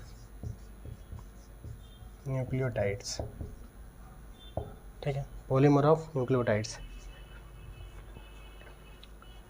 Polymer of nucleotides, suppose that ये हमारा न्यूक्लियोटाइड्स है। ठीक, ये हमारा क्या है, न्यूक्लियोटाइड्स है। और शायद आपको दिख नहीं रहा ये देखिए हमारा मान लीजिए न्यूक्लियोटाइड्स है। ठीक, इस न्यूक्लियोटाइड्स के अंदर बहुत सारे सेकेंडरी स्ट्रक्चर हो सकते हैं। इस न्यूक्लियोटाइड्स के अंदर बहुत सारे सेकेंडरी स्ट्रक्चर हो सकते हैं। ठीक, लाइक दिस, ऐसा कुछ होगा, अभी हम बना नहीं रहे। ये हमारा है न्यूक्लियोटाइड्स, ये भी हमारा है न्यूक्लियोटाइड्स। जब एक न्यूक्लियोटाइड्स के अंदर जो सेकेंडरी स्ट्रक्चर है, जब उनके बीच कोई बॉन्ड्स बने, ठीक है, उनके बीच एक से एक जुड़े, ठीक है, एक से एक जुड़े, तो जो यहाँ पे जो बॉन्ड बनते हैं, अगर इनके सेकेंडरी स्ट्रक्चर से कोई एक ही न्यूक्लियोटाइड्स के अंदर, एक ही न्यूक्लियोटाइड्स में सब कुछ जुड़ते चले जाए, बॉन्ड बनते चले जाए, तो वहाँ जो बॉन्ड बनता है उस बॉन्ड को कहते हैं क्या हम, ईस्टर बॉन्ड। जो बॉन्ड बनता है उसको हम क्या कहते हैं, ईस्टर बॉन्ड। ठीक है, ईस्टर, इसको हम क्या कहते हैं, ईस्टर बॉन्ड। बट जब एक न्यूक्लियोटाइड इसके अंदर ही नहीं, दूसरे न्यूक्लियोटाइड से, एक न्यूक्लियोटाइड दूसरे न्यूक्लियोटाइड से या तीसरे न्यूक्लियोटाइड से, बहुत सारे ढेर सारे न्यूक्लियोटाइड से जुड़ते चले जाते हैं, तो जो ये हमारा ये बॉन्ड होता है, इस बॉन्ड को हम क्या कहते हैं, diester bond. Diester bond क्या कहते हैं, डाई ईस्टर बॉन्ड। ये कहानी आपको समझ में आई। बस नॉर्मली हमने आपको दिखाया कि जो हमारा पॉलीमर होता है, जो हमारा अभी अमीनो एसिड न्यूक्लिक एसिड होता है, इसको हम क्या कहते हैं, पॉलीमर ऑफ न्यूक्लियोटाइड्स। हमने नॉर्मली आपको बताया कि जो हमारा न्यूक्लिक एसिड होता है, इसको हम क्या कहते हैं, पॉलीमर ऑफ न्यूक्लियोटाइड्स। हमने यहाँ 2 न्यूक्लियोटाइड्स लिखे बनाए। ठीक है, हमने सिर्फ एक नहीं चीज़ बताई कि जो न्यूक्लियोटाइड्स हमारा होता है, इसके अंदर बहुत सारे सेकेंडरी स्ट्रक्चर होते हैं। ठीक है, जब ये न्यूक्लियोटाइड्स किसी सेकेंडरी स्ट्रक्चर में आपस में ही कहीं से जुड़ते चले जाए, तो उसको हम कहते हैं, वहाँ जो बीच में बॉन्ड बनता है उसको हम कहते हैं ईस्टर बॉन्ड। वहाँ जो बीच में बॉन्ड बनता है, ईस्टर बॉन्ड बनते हैं। जब यही न्यूक्लियोटाइड्स एक अलग न्यूक्लियोटाइड से, 2 अलग न्यूक्लियोटाइड से जुड़ते चले जाते हैं, तो उसको हम क्या कहते हैं, डाई ईस्टर बॉन्ड। वहाँ जो बॉन्ड बनता है वो डाई ईस्टर बॉन्ड बनता है। ठीक है, अभी तक हमने आपको सिर्फ 3 नॉर्मल बातें बताई हैं। पहली बात हमने प्रोटीन की बताई, polymer of amino acid bond peptide bond. Second हमने क्या बताया, polysaccharide, polymer of sugar bond glycosidic bond. Third हमने क्या दिखाया, न्यूक्लिक एसिड। न्यूक्लिक एसिड में हमने आपको क्या बताया, पॉलीमर ऑफ न्यूक्लियोटाइड्स। हमने नीचे 2 एग्जांपल लिखे, 2 न्यूक्लियोटाइड्स में, एक न्यूक्लियोटाइड हमने आपको दिखाया कि कोई न्यूक्लियोटाइड्स में जब कोई सेकेंडरी स्ट्रक्चर, बहुत सारे सेकेंडरी स्ट्रक्चर यहाँ बनते हैं, जब उसी में आपस में जुड़ते चले जाते हैं, तो वहाँ जो बॉन्ड बनता है उसको हम कहते हैं ईस्टर बॉन्ड। बट एक न्यूक्लियोटाइड दूसरे, तीसरे, चौथे, 5वें से जुड़ता जब चला जाता है, उसको वहाँ जो बॉन्ड बनता है उसको हम कहते हैं डाई ईस्टर बॉन्ड। वहाँ जो बॉन्ड बनता है उसको हम क्या कहते हैं, डाई ईस्टर बॉन्ड। ठीक, वहाँ जो हमारा बॉन्ड बनता है उसको हम कहते हैं डाई ईस्टर बॉन्ड। ठीक, अब इतनी चीज़ आपने देख ली। ठीक, अब देखिए, आप जब इतनी सारी न्यूक्लिक एसिड आपने देखी, तो न्यूक्लिक एसिड में आपने देखा बहुत सारे सेकेंडरी स्ट्रक्चर भी बनते हैं। अभी हमने जैसे आपको दिखाया कि एक न्यूक्लिक एसिड में देखिए हमने न्यूक्लियोटाइड देखा, न्यूक्लियोटाइड्स में कहा कि बहुत सारे सेकेंडरी स्ट्रक्चर बनते हैं। ठीक है, तो अब देखिए हम आपको दिखा रहे हैं कि जो सेकेंडरी स्ट्रक्चर बनते हैं, बहुत सारे स्ट्रक्चर बनते हैं। ठीक है, लेकिन एक स्ट्रक्चर इसमें बहुत कॉमन है या बहुत जो इंपॉर्टेंट है हम सब के लिए, ठीक है, जिसको हम कहते हैं Watson and Crick structure. Watson and Crick structure. तो अभी हम बात करेंगे जो हमारे न्यूक्लिक एसिड पे जो हमारा सबसे सेकेंडरी बहुत सारे स्ट्रक्चर बनते हैं, बट जो हमारा लास्ट, जो हमारा मतलब सबसे इंपॉर्टेंट होता है, कॉमन स्ट्रक्चर होता है, उसको हम क्या कहते हैं, उस स्ट्रक्चर को हम क्या कहते हैं, उस स्ट्रक्चर को हम कहते हैं वाटसन एंड क्रिक स्ट्रक्चर। ठीक है, वाटसन एंड क्रिक स्ट्रक्चर। तो हम बात करेंगे इसकी, Watson and Crick structure. Watson and Crick structure. Watson and Crick structure. ठीक, हम बात किसकी कर रहे हैं, Watson and Crick structure. Watson and Crick structure. Watson और क्रिक स्ट्रक्चर आप जो है पहली चीज़ तो देख लीजिए, ये जो है BDNA को देख के बनाया गया है। ठीक है, BDNA, ये BDNA को देख के बना है। ठीक है, पहली चीज़ तो जान लीजिए BDNA को देख के बना है। ठीक, Watson and Crick structure. Watson और क्रिक नाम के 2 साइंटिस्ट थे, जिन्होंने एक स्ट्रक्चर बनाया जिसका नाम वाटसन एंड क्रिक स्ट्रक्चर रखा गया, ठीक है। एक स्ट्रक्चर की खोज की, एक स्ट्रक्चर बनाया, तो ऐसे जो है उन्होंने अपने नाम पे या उनके नाम से स्ट्रक्चर को जाना जाता है, ठीक है, जो BDNA पे सर्च किया गया, BDNA के लिए बनाया गया। उस स्ट्रक्चर का क्या नाम है? Watson and Crick structure. फिर से बोलिए, Watson and Crick structure. Watson and Crick structure में क्या क्या होता है थोड़ा हम आपको दिखा दे रहे हैं, ठीक है। वाटसन एंड क्रिक स्ट्रक्चर, पहली चीज़ तो ये हेलिकल होता है, ठीक है, डबल हेलिकल स्ट्रक्चर होता है। ये पहली चीज़ बीटा DNA लिखा हमने यहाँ पे, ठीक है। और ये दूसरी चीज़ जानिए आप, डबल हेलिकल होता है, डबल हेलिकल स्ट्रक्चर है, ठीक है। पहली चीज़ क्या, ये बीटा DNA BDNA से मिलकर बना है। दूसरी चीज़ क्या, ये डबल हेलिकल स्ट्रक्चर है। सिर्फ इतनी बात आपको जाननी थी, ठीक है। वाटसन एंड क्रिक स्ट्रक्चर में पहली चीज़ हमने आपको क्या बताई, ये BDNA से मिलके बना है, ठीक है, BDNA के अंदर सर्च करके उनको उसको देख के बना है। दूसरी चीज़ हमने क्या बताई, ये डबल हेलिकल स्ट्रक्चर होता है, ठीक है, डबल हेलिकल स्ट्रक्चर होता है।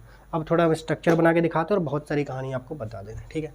तो हम nature of bond linking monomers भी हटा दे रहे हैं, ठीक है, और ये भी हटा रहे हैं, ठीक है। अब हम आपको सिर्फ उसका जो है वाटसन एंड क्रिक स्ट्रक्चर बना के दिखा रहे हैं, वाटसन एंड क्रिक स्ट्रक्चर।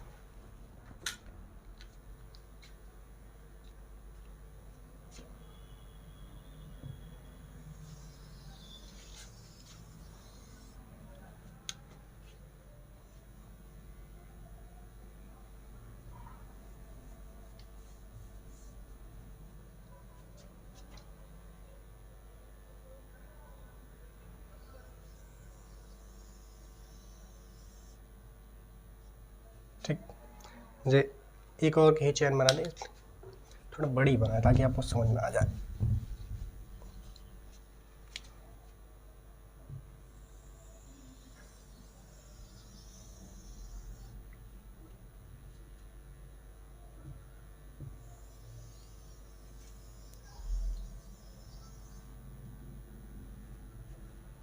थोड़ा सा सही नहीं बन पाई है, अब भी दोबारा प्रयास किया जा रहा है।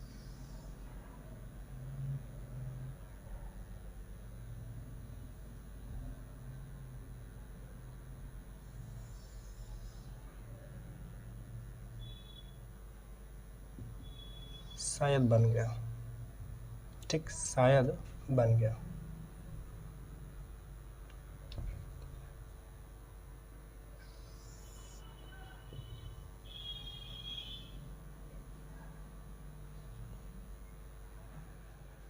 ये देखिए हमने स्ट्रक्चर बना दिया, ठीक, ये स्ट्रक्चर बन गया।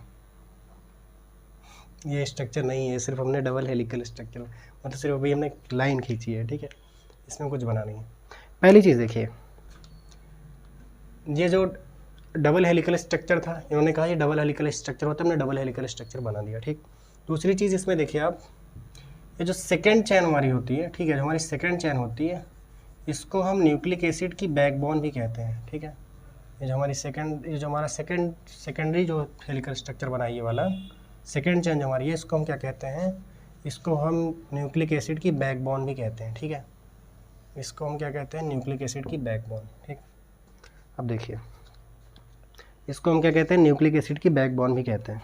जो वाटसन और क्रिक का जो हमारा स्ट्रक्चर है, इसको हमने पहली चीज़ क्या लिख दी, डबल हेलिकल होता है, डबल हेलिकल हमने बना दिया, ठीक है। डबल हेलिकल का मतलब 2 सीढ़ियाँ बनेंगी, ठीक है, ऐसे, ठीक है, डबल हेलिकल, ठीक, डबल हेलिकल हमने आपको स्ट्रक्चर बना दिया।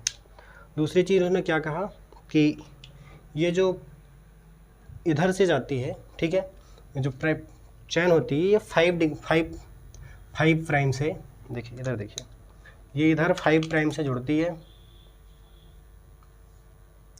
ये इधर 5 प्राइम से जुड़ती है, 5 प्राइम से जुड़ती है, और उधर जो है 3 प्राइम पे ख़त्म होती है, 3 प्राइम पे, ठीक।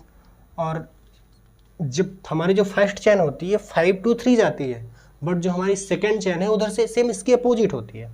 ये हमारा क्या होती है, 5 to 3 जाती है, ठीक है, ऐसे ऐसे ऐसे यहाँ तक पहुँच गई, ठीक है, हमारी क्या हो गई 5 to 3, देखिए हमारी 5 to 3 ये हमारी पहुँच रही है, जैसे हमारी जा रही है, ठीक है, ये 5 to 3 हमारी ये जा रही है, ये जो हमारी चैन है हमारी चैन जा रही है आगे 5 to 3, ठीक।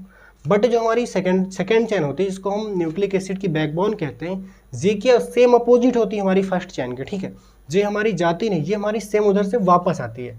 ये क्या होती है 3 to 5, ये हमारी 3 to 5 ये वापस आती है, ठीक है, ये हमारी 3 to 5 ये वापस आती है, ये हमारी 3 to 5 प्राइम वापस आती है, सॉरी कैसा दिमाग हो गया, ये 5 प्राइम to 3 प्राइम वापस आती है। हमने आपको अभी तक क्या क्या किया, उन्होंने कहा था कि ये जो है डबल हेलिकल स्ट्रक्चर होता है, हमने ऐसे डबल हेलिकल स्ट्रक्चर बना दिए, दिख रहा है आपको। उसके बाद इन्होंने क्या कहा कि जो हमारी सेकेंड चेन होती है, फर्स्ट चेन हमारी ये रही, ठीक है, सेकेंड चेन जो हमारी होती है वो हमारी क्या होती है, न्यूक्लिक एसिड की बैकबोन होती है, ठीक है। तो यहाँ हमने क्या लिख दिया, बैकबोन न्यूक्लिक एसिड, ठीक है। एक मिनट, हम थोड़ा सा हमें टाइम दें आप, हम मार्कर में इंक डाल लें, इंक नहीं है, बस 1 मिनट।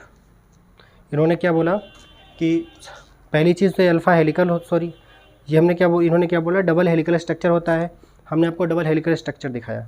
डबल हेलिकल स्ट्रक्चर के बाद इन्होंने क्या बोला कि ये जो है इसमें जो सेकेंड चेन होती है, ये हमारी सेकेंड चेन क्या होती है, ये सेकेंड चेन हमारी जो है न्यूक्लिक एसिड की बैकबोन होती है। सेकेंड चेन हमारी क्या होती है, न्यूक्लिक एसिड की बैकबोन होती है।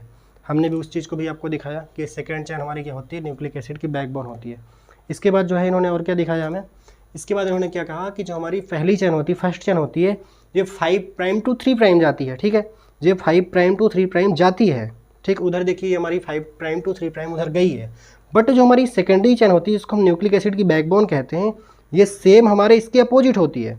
ये उधर से 5 प्राइम to 3 प्राइम वापस आती है, ठीक है, ये 5 प्राइम to 3 प्राइम उधर जाती है, बट वो 5 प्राइम to 3 प्राइम इधर वापस आती है, ठीक है। 1 मिनट, हम आपको बहुत अच्छे से दिखा दे रहे हैं। हमने सिर्फ इतनी चीज़ अभी तक आपको बताई कि जो इन्होंने कहा था वाटसन और केक का जो मॉडल का स्ट्रक्चर था, उसमें इतना था कि पहली चीज़ तो ये डबल हेलिकल स्ट्रक्चर होते हैं। हमने यहाँ पे डबल हेलिकल स्ट्रक्चर आपको दिखाया, ठीक है, दिख रहा होगा आपको, ठीक है, डबल हेलिकल स्ट्रक्चर। उसके बाद उन्होंने क्या कहा, जो हमारा प्राइमरी स्ट्रक्चर होता है, जो हमारा प्राइमरी स्ट्रक्चर होता है, ये 5 प्राइम to 3 प्राइम जाता है, ठीक है, ये 5 प्राइम to 3 प्राइम जाता है, ठीक है। देखिए ये 5 प्राइम to 3 प्राइम इधर आया है, ठीक है। बट जो हमारा सेकेंडरी स्ट्रक्चर होता है, ये सेम इसके अपोजिट होता है, ये 5 to 3 इधर आता है, ठीक है, ये 5 प्राइम to 3 प्राइम इधर वापस आता है, ठीक है। प्राइमरी स्ट्रक्चर हमारा क्या होता है, देखिए जो हमारा फर्स्ट स्ट्रक्चर हमारा होता है, ये हमारा क्या होता है, प्राइमरी स्ट्रक्चर, प्राइमरी ये फर्स्ट स्ट्रक्चर, ठीक है। ये हमारा क्या होती है, सॉरी ये हमारी प्राइमरी होती है, ठीक है, और ये हमारी क्या होती है, सेकेंडरी स्ट्रक्चर, सेकेंडरी स्ट्रक्चर, ठीक। हमने क्या दिखाया कि प्राइमरी स्ट्रक्चर जो हमारी होती है वो 5 प्राइम to 3 प्राइम जाती है, बट जो हमारी सेकेंडरी स्ट्रक्चर होती है सेम इसके अपोजिट काम करती है, वो 5 प्राइम to 3 प्राइम वापस आती है, ठीक है, वो 5 प्राइम to 3 प्राइम वापस आती है। मतलब अगर एक इधर से जाती है, अगर ये यहाँ से देखिए आप, जे इधर से वहाँ से आएगी, ठीक है, तो वो फिर वहाँ से बैक आएगी, ठीक है। जैसे कि आप देखिए कोई भी चीज़, अगर मान लीजिए कि साइकिल चल रही है, ठीक है, साइकिल, तो साइकिल में क्या होता है, कोई अगर इधर यहाँ से जाता है तो यहाँ से फिर ये वापस यहाँ भी आता है, ठीक है। तो ऐसे ही होता है, यहाँ ये जाएगा, दूसरा वहाँ से आएगा, ठीक, वैसे होता है।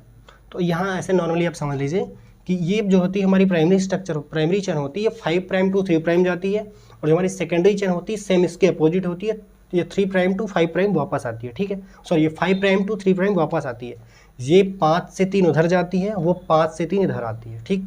इतनी चीज़ आपने देख ली, ये 5 प्राइम to 3 प्राइम जाती है, वो 5 प्राइम to 3 प्राइम वापस आती है, बस इतना। इससे ज़्यादा अभी तक हमने सिर्फ 2 बातें बताई आपको। इसके बाद हमने क्या बताया कि जो हमारे सेकेंडरी स्ट्रक्चर होता है, इसको हम क्या कहते हैं, backbone of nucleic acid, backbone nucleic acid, nucleic acid. ये जो हमारा सेकेंडरी स्ट्रक्चर होता है, इसको हम क्या कहते हैं, सेकेंडरी चैन जो हमारी होती है, ठीक है, जो हमारी सेकेंडरी चैन होती है, हम स्ट्रक्चर लिख दिए यहाँ पे, सॉरी, जो हमारी सेकेंडरी चैन होती है और प्राइमरी चैन होती है, ठीक है। हमारी जो प्राइमरी चैन होती है ये 5 प्राइम to 3 प्राइम जाती है, ठीक है। जो हमारी सेकेंडरी चैन होती है वो 5 प्राइम to 3 प्राइम वापस आती है, ठीक। इससे ज़्यादा अभी तक हमने आपको कुछ भी नहीं बताया। दूसरी चीज़ देखिए, इसके अंदर जो बीच बीच में जो आपको दिख रहा है, इसके अंदर हमारा नाइट्रोजनस बेस प्रेजेंट होता है, ठीक है, नाइट्रोजनस बेस प्रेजेंट होता है जिसका नंबर 10 होता है। इसके अंदर जो ऐसे आपको दिख रहे हैं, इसके अंदर नाइट्रोजनस बेस प्रेजेंट होता है जिसका नंबर 10 होता है, ठीक है। तो 1 2 3 4 5 6 7 8 9 और एक 10। 1 2 3 4 5 6 7 8 9 और ये 10। 1 2 3 4 5 6 7 8 9 और एक ये 10। 1 2 3 4 5 6 7 8 9 और एक ये 10। ठीक, हमने आपको दिखाया कि यहाँ पे जो टोटल नंबर प्रेजेंट होते हैं वो नाइट्रोजनस बेस प्रेजेंट होता है। ये हमारा क्या होता है, नाइट्रोजनस बेस होता है। ये हमारा क्या होता है, नाइट्रोजनस बेस होता है। ठीक है, जिसका नंबर कितना होता है, 10 होता है। इसका नंबर टोटल क्या होता है, 10 होता है। इसका नंबर टोटल हमारा क्या होता है, 10 होता है, 10। ठीक, जो प्रेजेंट है, जो हमारा नाइट्रोजनस बेस प्रेजेंट होता है, इसका टोटल नंबर 10 होता है। ठीक, इसके बाद देखिए ये जो हेलिकल होते हैं, जहाँ एक दूसरे में जहाँ ये ऐसे मुड़ते हैं, अटैच होते हैं, इसको हम कहते हैं ग्रूव। इसको हम क्या कहते हैं, ग्रूव, GROOV। ठीक है, इसको हम क्या पढ़ते हैं, ग्रूव। ठीक है, इसको हम क्या पढ़ते हैं, ग्रूव। जो हमारा ये प्राइमरी स्ट्रक्चर हो, प्राइमरी चेन होती है और सेकेंडरी चेन जो हम आपस में पैसे टर्न होते हैं, तो ये चीज़ होता है, ये वाला चीज़, इसको हम क्या कहते हैं, ग्रूव। ठीक है, इसको हम क्या कहते हैं, ग्रूव। यह हमने देखिए आपको दिखाया, ये हमारा क्या होता है, ग्रूव होता है। ठीक है, इसको हम क्या कहते हैं, ग्रूव होता है। ठीक, अभी तक हमने आपको सिर्फ अब तक 4 बातें बताई। पहली बात ये बताई, ये डबल हेलिकल स्ट्रक्चर होता है, हमने डबल हेलिकल स्ट्रक्चर बताया। दूसरी जब हमने क्या बताई कि सेकेंडरी चेन जो होती है, ये हमारी जो सेकेंडरी चेन होती है, ये सेकेंडरी डबल हेलिकल चेन होती है। हम स्ट्रक्चर बार बार बोल रहे हैं, ये डबल हेलिकल चेन होता है। ठीक है, तो डबल हेलिकल चेन बनी है। इसके बाद हमने आपको बताया जो सेकेंडरी चेन होती है, इसको हम क्या कहते हैं, बैकबोन ऑफ न्यूक्लिक एसिड कहते हैं। ये बैकबोन ऑफ न्यूक्लिक एसिड हमने देख लिया। ठीक है, तीसरी बात हमने क्या बताई कि ये जो हमारी प्राइमरी चेन होती है, ये 5 प्राइम टू 3 प्राइम जाती है, और जो हमारी सेकेंडरी चेन है सेम इसके अपोजिट, वो 5 प्राइम टू 3 प्राइम वापस आती है। ठीक है, ये 5 प्राइम टू 3 प्राइम जाती है, वो 5 प्राइम टू 3 प्राइम वापस आती है। ये इधर जाती है, वो उधर से वापस आती है। ठीक है, सेम इसके अपोजिट है। प्राइमरी चेन सेकेंडरी चेन के अपोजिट होती है। ठीक है, सेकेंडरी चेन प्राइमरी चेन के अपोजिट होती है, कुछ भी कहिए। ठीक है, इसके बाद हमने बताया कि जो हमारे खाली से स्पेस होता है, इसके अंदर कुछ भरा होता है, इसको हम कहते हैं नाइट्रोजनस बेस। ठीक है, नाइट्रोजनस बेस का टोटल नंबर 10 होता है। 1 2 3 4 9 तक हमने लिखा। 10 यहाँ जो हमारी जो मुड़ती है, तो ये 10 ऐसे दिखता नहीं, बट 10 इधर प्रेजेंट होता है। ठीक है, सब में देखें 10, हमने 9 ही बनाया। ठीक है, इसके बाद हमने आपको क्या दिखाया कि इसमें जो जहाँ पे ये दोनों ऐसे मुड़ते हैं, इस चीज़ को कहते हैं ग्रूव कहते हैं। इसको हम क्या कहते हैं, ग्रूव, GROOV। ठीक, इतनी चीज़ लिख दी। अब इसके बाद देखिए इसका जो टोटल लेंथ होती है, इसकी जो टोटल लेंथ होती है, इसकी जो टोटल लेंथ होती है वो होती है 34 एंगस्ट्रॉम। 34 एंगस्ट्रॉम। ठीक, और इसके बाद जो होती है, इसका जो टोटल इधर एंगल होता है, ये होता है 360 डिग्री। क्या होता है, 360 डिग्री एंगल लेंथ। ठीक, हमने अभी तक आपको अब तक 2 बात एक्स्ट्रा और बताई। इसका जो एक ये जो होती है, इसके बीच की दूसरे जो एक ग्रूव से दूसरे ग्रूव के बीच की जो डिस्टेंस होती है, ये होती है 34 एंगस्ट्रॉम। ठीक, 34 एंगस्ट्रॉम। उसके अलावा हमने क्या बताया कि इसके बीच का जो एंगल होता है, एक ग्रूव से दूसरे ग्रूव के बीच का जो मुड़ने का टर्निंग एंगल होता है, ये होता है 360 डिग्री। ठीक है, 360 डिग्री। अब एक चीज़ देखिए आप, हमने पहली चीज़ क्या बताई कि इन जो 2 ग्रूव के बीच का जो डिस्टेंस होती है, जो लेंथ होती है, उसको हम क्या कहते हैं, 34 एंगस्ट्रॉम। तो 2 ग्रूव के बीच में, इसको देखिए आप, 2 ग्रूव के बीच में, एक ग्रूव और 2 ग्रूव के बीच में, यहाँ पे जो नाइट्रोजनस बेस नंबर है वो कितना है, वो कितना है, 10। ठीक है, 10। यहाँ एक ग्रूव से दूसरे ग्रूव के बीच में जो नाइट्रोजनस बेस का नंबर है वो कितना है, 10 है। तो हमारा जो 34 एंगस्ट्रॉम है, इसको जब हम 10 से क्या करेंगे, डिवाइड करेंगे, तो ये हमारा कितना आएगा, 3.4 एंगस्ट्रॉम। ठीक है, तो हमारी जो एक जो है, एक जो नाइट्रोजन बेस है, एक नाइट्रोजन बेस से 1n बेस की दूरी जो हमारी हो गई, डिस्टेंस हो गई, ये हमारी कितनी हो गई, 3.4 एंगस्ट्रॉम। ठीक है, हमने नॉर्मली कुछ भी नहीं किया, सिर्फ बहुत हल्की चीज़ की है। हमने बताया एक ग्रूव, हमने इसको ग्रूव बोला था, एक ग्रूव से दूसरे ग्रूव के बीच की जो लेंथ है वो कितनी है, 34 एंगस्ट्रॉम, 34 एंगस्ट्रॉम। ठीक है, 34 एंगस्ट्रॉम को हमने 10 से डिवाइड किया। 10 क्यों डिवाइड किया, क्योंकि हमारा जो नाइट्रोजनस बेस एक ग्रुप से दूसरे ग्रुप के बीच, एक से 2 ग्रुप के बीच में जो हमारा बेस है, वो नाइट्रोजनस बेस है, उसका टोटल नंबर कितना है, 10 है। ठीक है, तो 10 से हमने डिवाइड किया तो हमारा जो है आ गया 3.4 एंगस्ट्रॉम। 3.4 एंगस्ट्रॉम ये है कि एक ग्रुप से दो ग्रुप एक दूसरे ग्रुप से बेस एक नाइट्रोजन बेस से दूसरे नाइट्रोजन बेस की जो बीच की लेंथ है, डिस्टेंस है, वो हमारी आगे कितनी 3.4 एंगस्ट्रॉम। टोटल 10 के बीच में कितनी थी 34 एंगस्ट्रॉम। ठीक है, 10 से 10 के बीच में दूरी कितनी थी 34 एंगस्ट्रॉम। बट एक से दूसरे के बीच में जो टोटल कितनी थी 10 पूरी, टोटल 10 की कितनी थी 34 एंगस्ट्रॉम। बट अब सिर्फ एक की हम दिखाना, एक से दूसरे के नाइट्रोजन बेस की, तो हमारी कितनी आ गई 3.4 एंगस्ट्रॉम। ठीक है, सेम ऐसे ही कहानी यहाँ देखिए इसमें भी है। ठीक है, यहाँ पे एंगल कितना बन रहा है, टोटल एंगल कितना है, टोटल एंगल कितना बन रहा है, टोटल एंगल बन रहा है हमारा 360। ठीक है, 360 डिग्री। ठीक है, 360। ठीक है, 360 जो हमारा बन रहा है, जो हमारा टोटल एंगल बन रहा है वो कितना बन रहा है 360। अब ये बताइए जहाँ जो टोटल नाइट्रोजन बेस है वो कितना है 10, टोटल नाइट्रोजन बेस कितना है 10।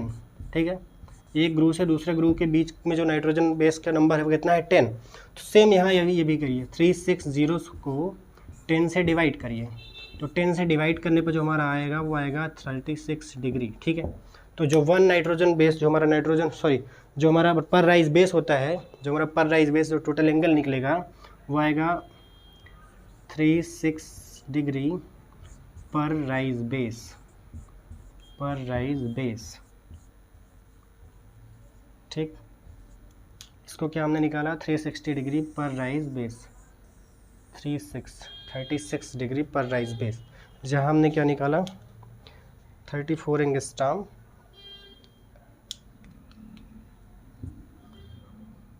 2n base 3.4 angstrom 2n base के बीच की दूरी, बीच की लेंथ। ठीक है, ये कितनी आई 3.4 angstrom.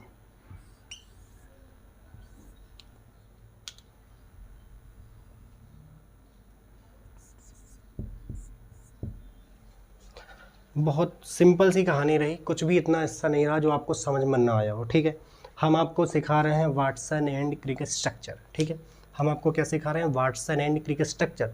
Watson and Crick structure में सबसे पहली चीज़ हमने आपको क्या बताई कि ये डबल हेलिकल चेन होगी। डबल हेलिकल चेन हमने बताई है, हमारी फर्स्ट चेन थी, हमारी सेकंड चेन थी। ठीक है, ये हमारी फर्स्ट चेन है, ये हमारी सेकंड चेन है। हमने आपको दो चेनें ऐसे ऐसे घुमा के दिखाई। ठीक है, हमने दो चेन बनाई, तो उसके बाद हमने आपको जो दूसरी बात बताई, दूसरी बात हमने आपको क्या बताई कि जो हमारी सेकंड चेन होती है, सेकंड चेन को हम क्या कहते हैं, सेकंड चेन को हम कहते हैं बैकबोन ऑफ न्यूक्लिक एसिड। हमारी जो न्यूक्लिक एसिड है इसकी बैकबोन हम इसको कहते हैं, किसको, हमारी सेकंड चेन होती है। ठीक है, सेकंड चेन को हम क्या कहते हैं बैकबोन ऑफ न्यूक्लिक एसिड। ठीक है, बैकबोन ऑफ न्यूक्लिक एसिड क्यों कहते हैं, क्योंकि शुगर और फॉस्फेट मिलकर बना होता है, इसलिए हम इसको कहते हैं बैकबोन ऑफ न्यूक्लिक एसिड। ठीक है, तो इसको हमने क्या बोल दिया बैकबोन ऑफ न्यूक्लिक एसिड। ठीक, तीसरी बात हमने आपको क्या बताई कि जो हमारा ये स्ट्रक्चर है, जो प्राइमरी स्ट्रक्चर, जो हमारी प्राइमरी चेन है, प्राइमरी चेन हमारी 5 to 3 प्राइम। ठीक है, 5 to 3 प्राइम जाती है। ठीक है, 5 to 3 प्राइम जाती है। और जो हमारी सेकेंडरी चेन है वो सेम इसके अपोजिट काम करती है, वो 5 to 3 प्राइम इधर से वापस आती है। ठीक, अब एक चीज़ और देख लीजिए आप, दोनों 5 जो दोनों प्राइम जहाँ पे दोनों जगह पे 5 है वहाँ हमारा क्या जुड़ा होगा POH। ठीक है, सॉरी वो वहाँ पे हमारा जुड़ा होगा PO4 2 माइनस। ठीक है, PO4 2 माइनस। ठीक, जहाँ पे हमारा 5 डिग्री है वहाँ पे हमारा क्या जुड़ा है PO4 2 माइनस। ठीक, और जहाँ पे हमारा 3 डिग्री है वहाँ हमारा क्या 3 प्राइम है, वहाँ क्या जुड़ा है OH। ये चीज़ हमने आपको नहीं बताई थी, बता दे रहे।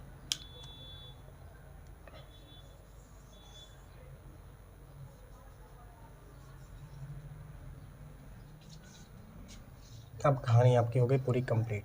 ठीक, हम आपको क्या सिखा रहे हैं Watson and Crick structure. Watson and Crick structure अभी तक हमने आपको क्या क्या बताया, अभी जस्ट हमने पहली चीज़ दिखाई है डबल हेलिकल चेन होती है, डबल हेलिकल चेन हमने आपको बताई। दूसरी चीज़ हमने आपको क्या दिखाई, डबल हेलिकल चेन में जो हमारी फर्स्ट चेन होती है प्राइमरी चेन हमारे 5 प्राइम to 3 प्राइम जाती है। ठीक है, 5 प्राइम to 3 प्राइम जाती है। जो हमारी सेकेंडरी चेन होती है सेम इसके अपोजिट करती है, वो उधर से वापस आती है, तो इसका मतलब 5 प्राइम to 3 प्राइम वो वापस आती है। ये 5 प्राइम to 3 प्राइम जाती है, वो 5 प्राइम to 3 प्राइम वापस आती है। ठीक है, इसके बाद हमने आपको क्या दिखाया, जो हमारी सेकेंडरी चेन होती है इसको हम बैकबोन ऑफ न्यूक्लिक एसिड कहते हैं।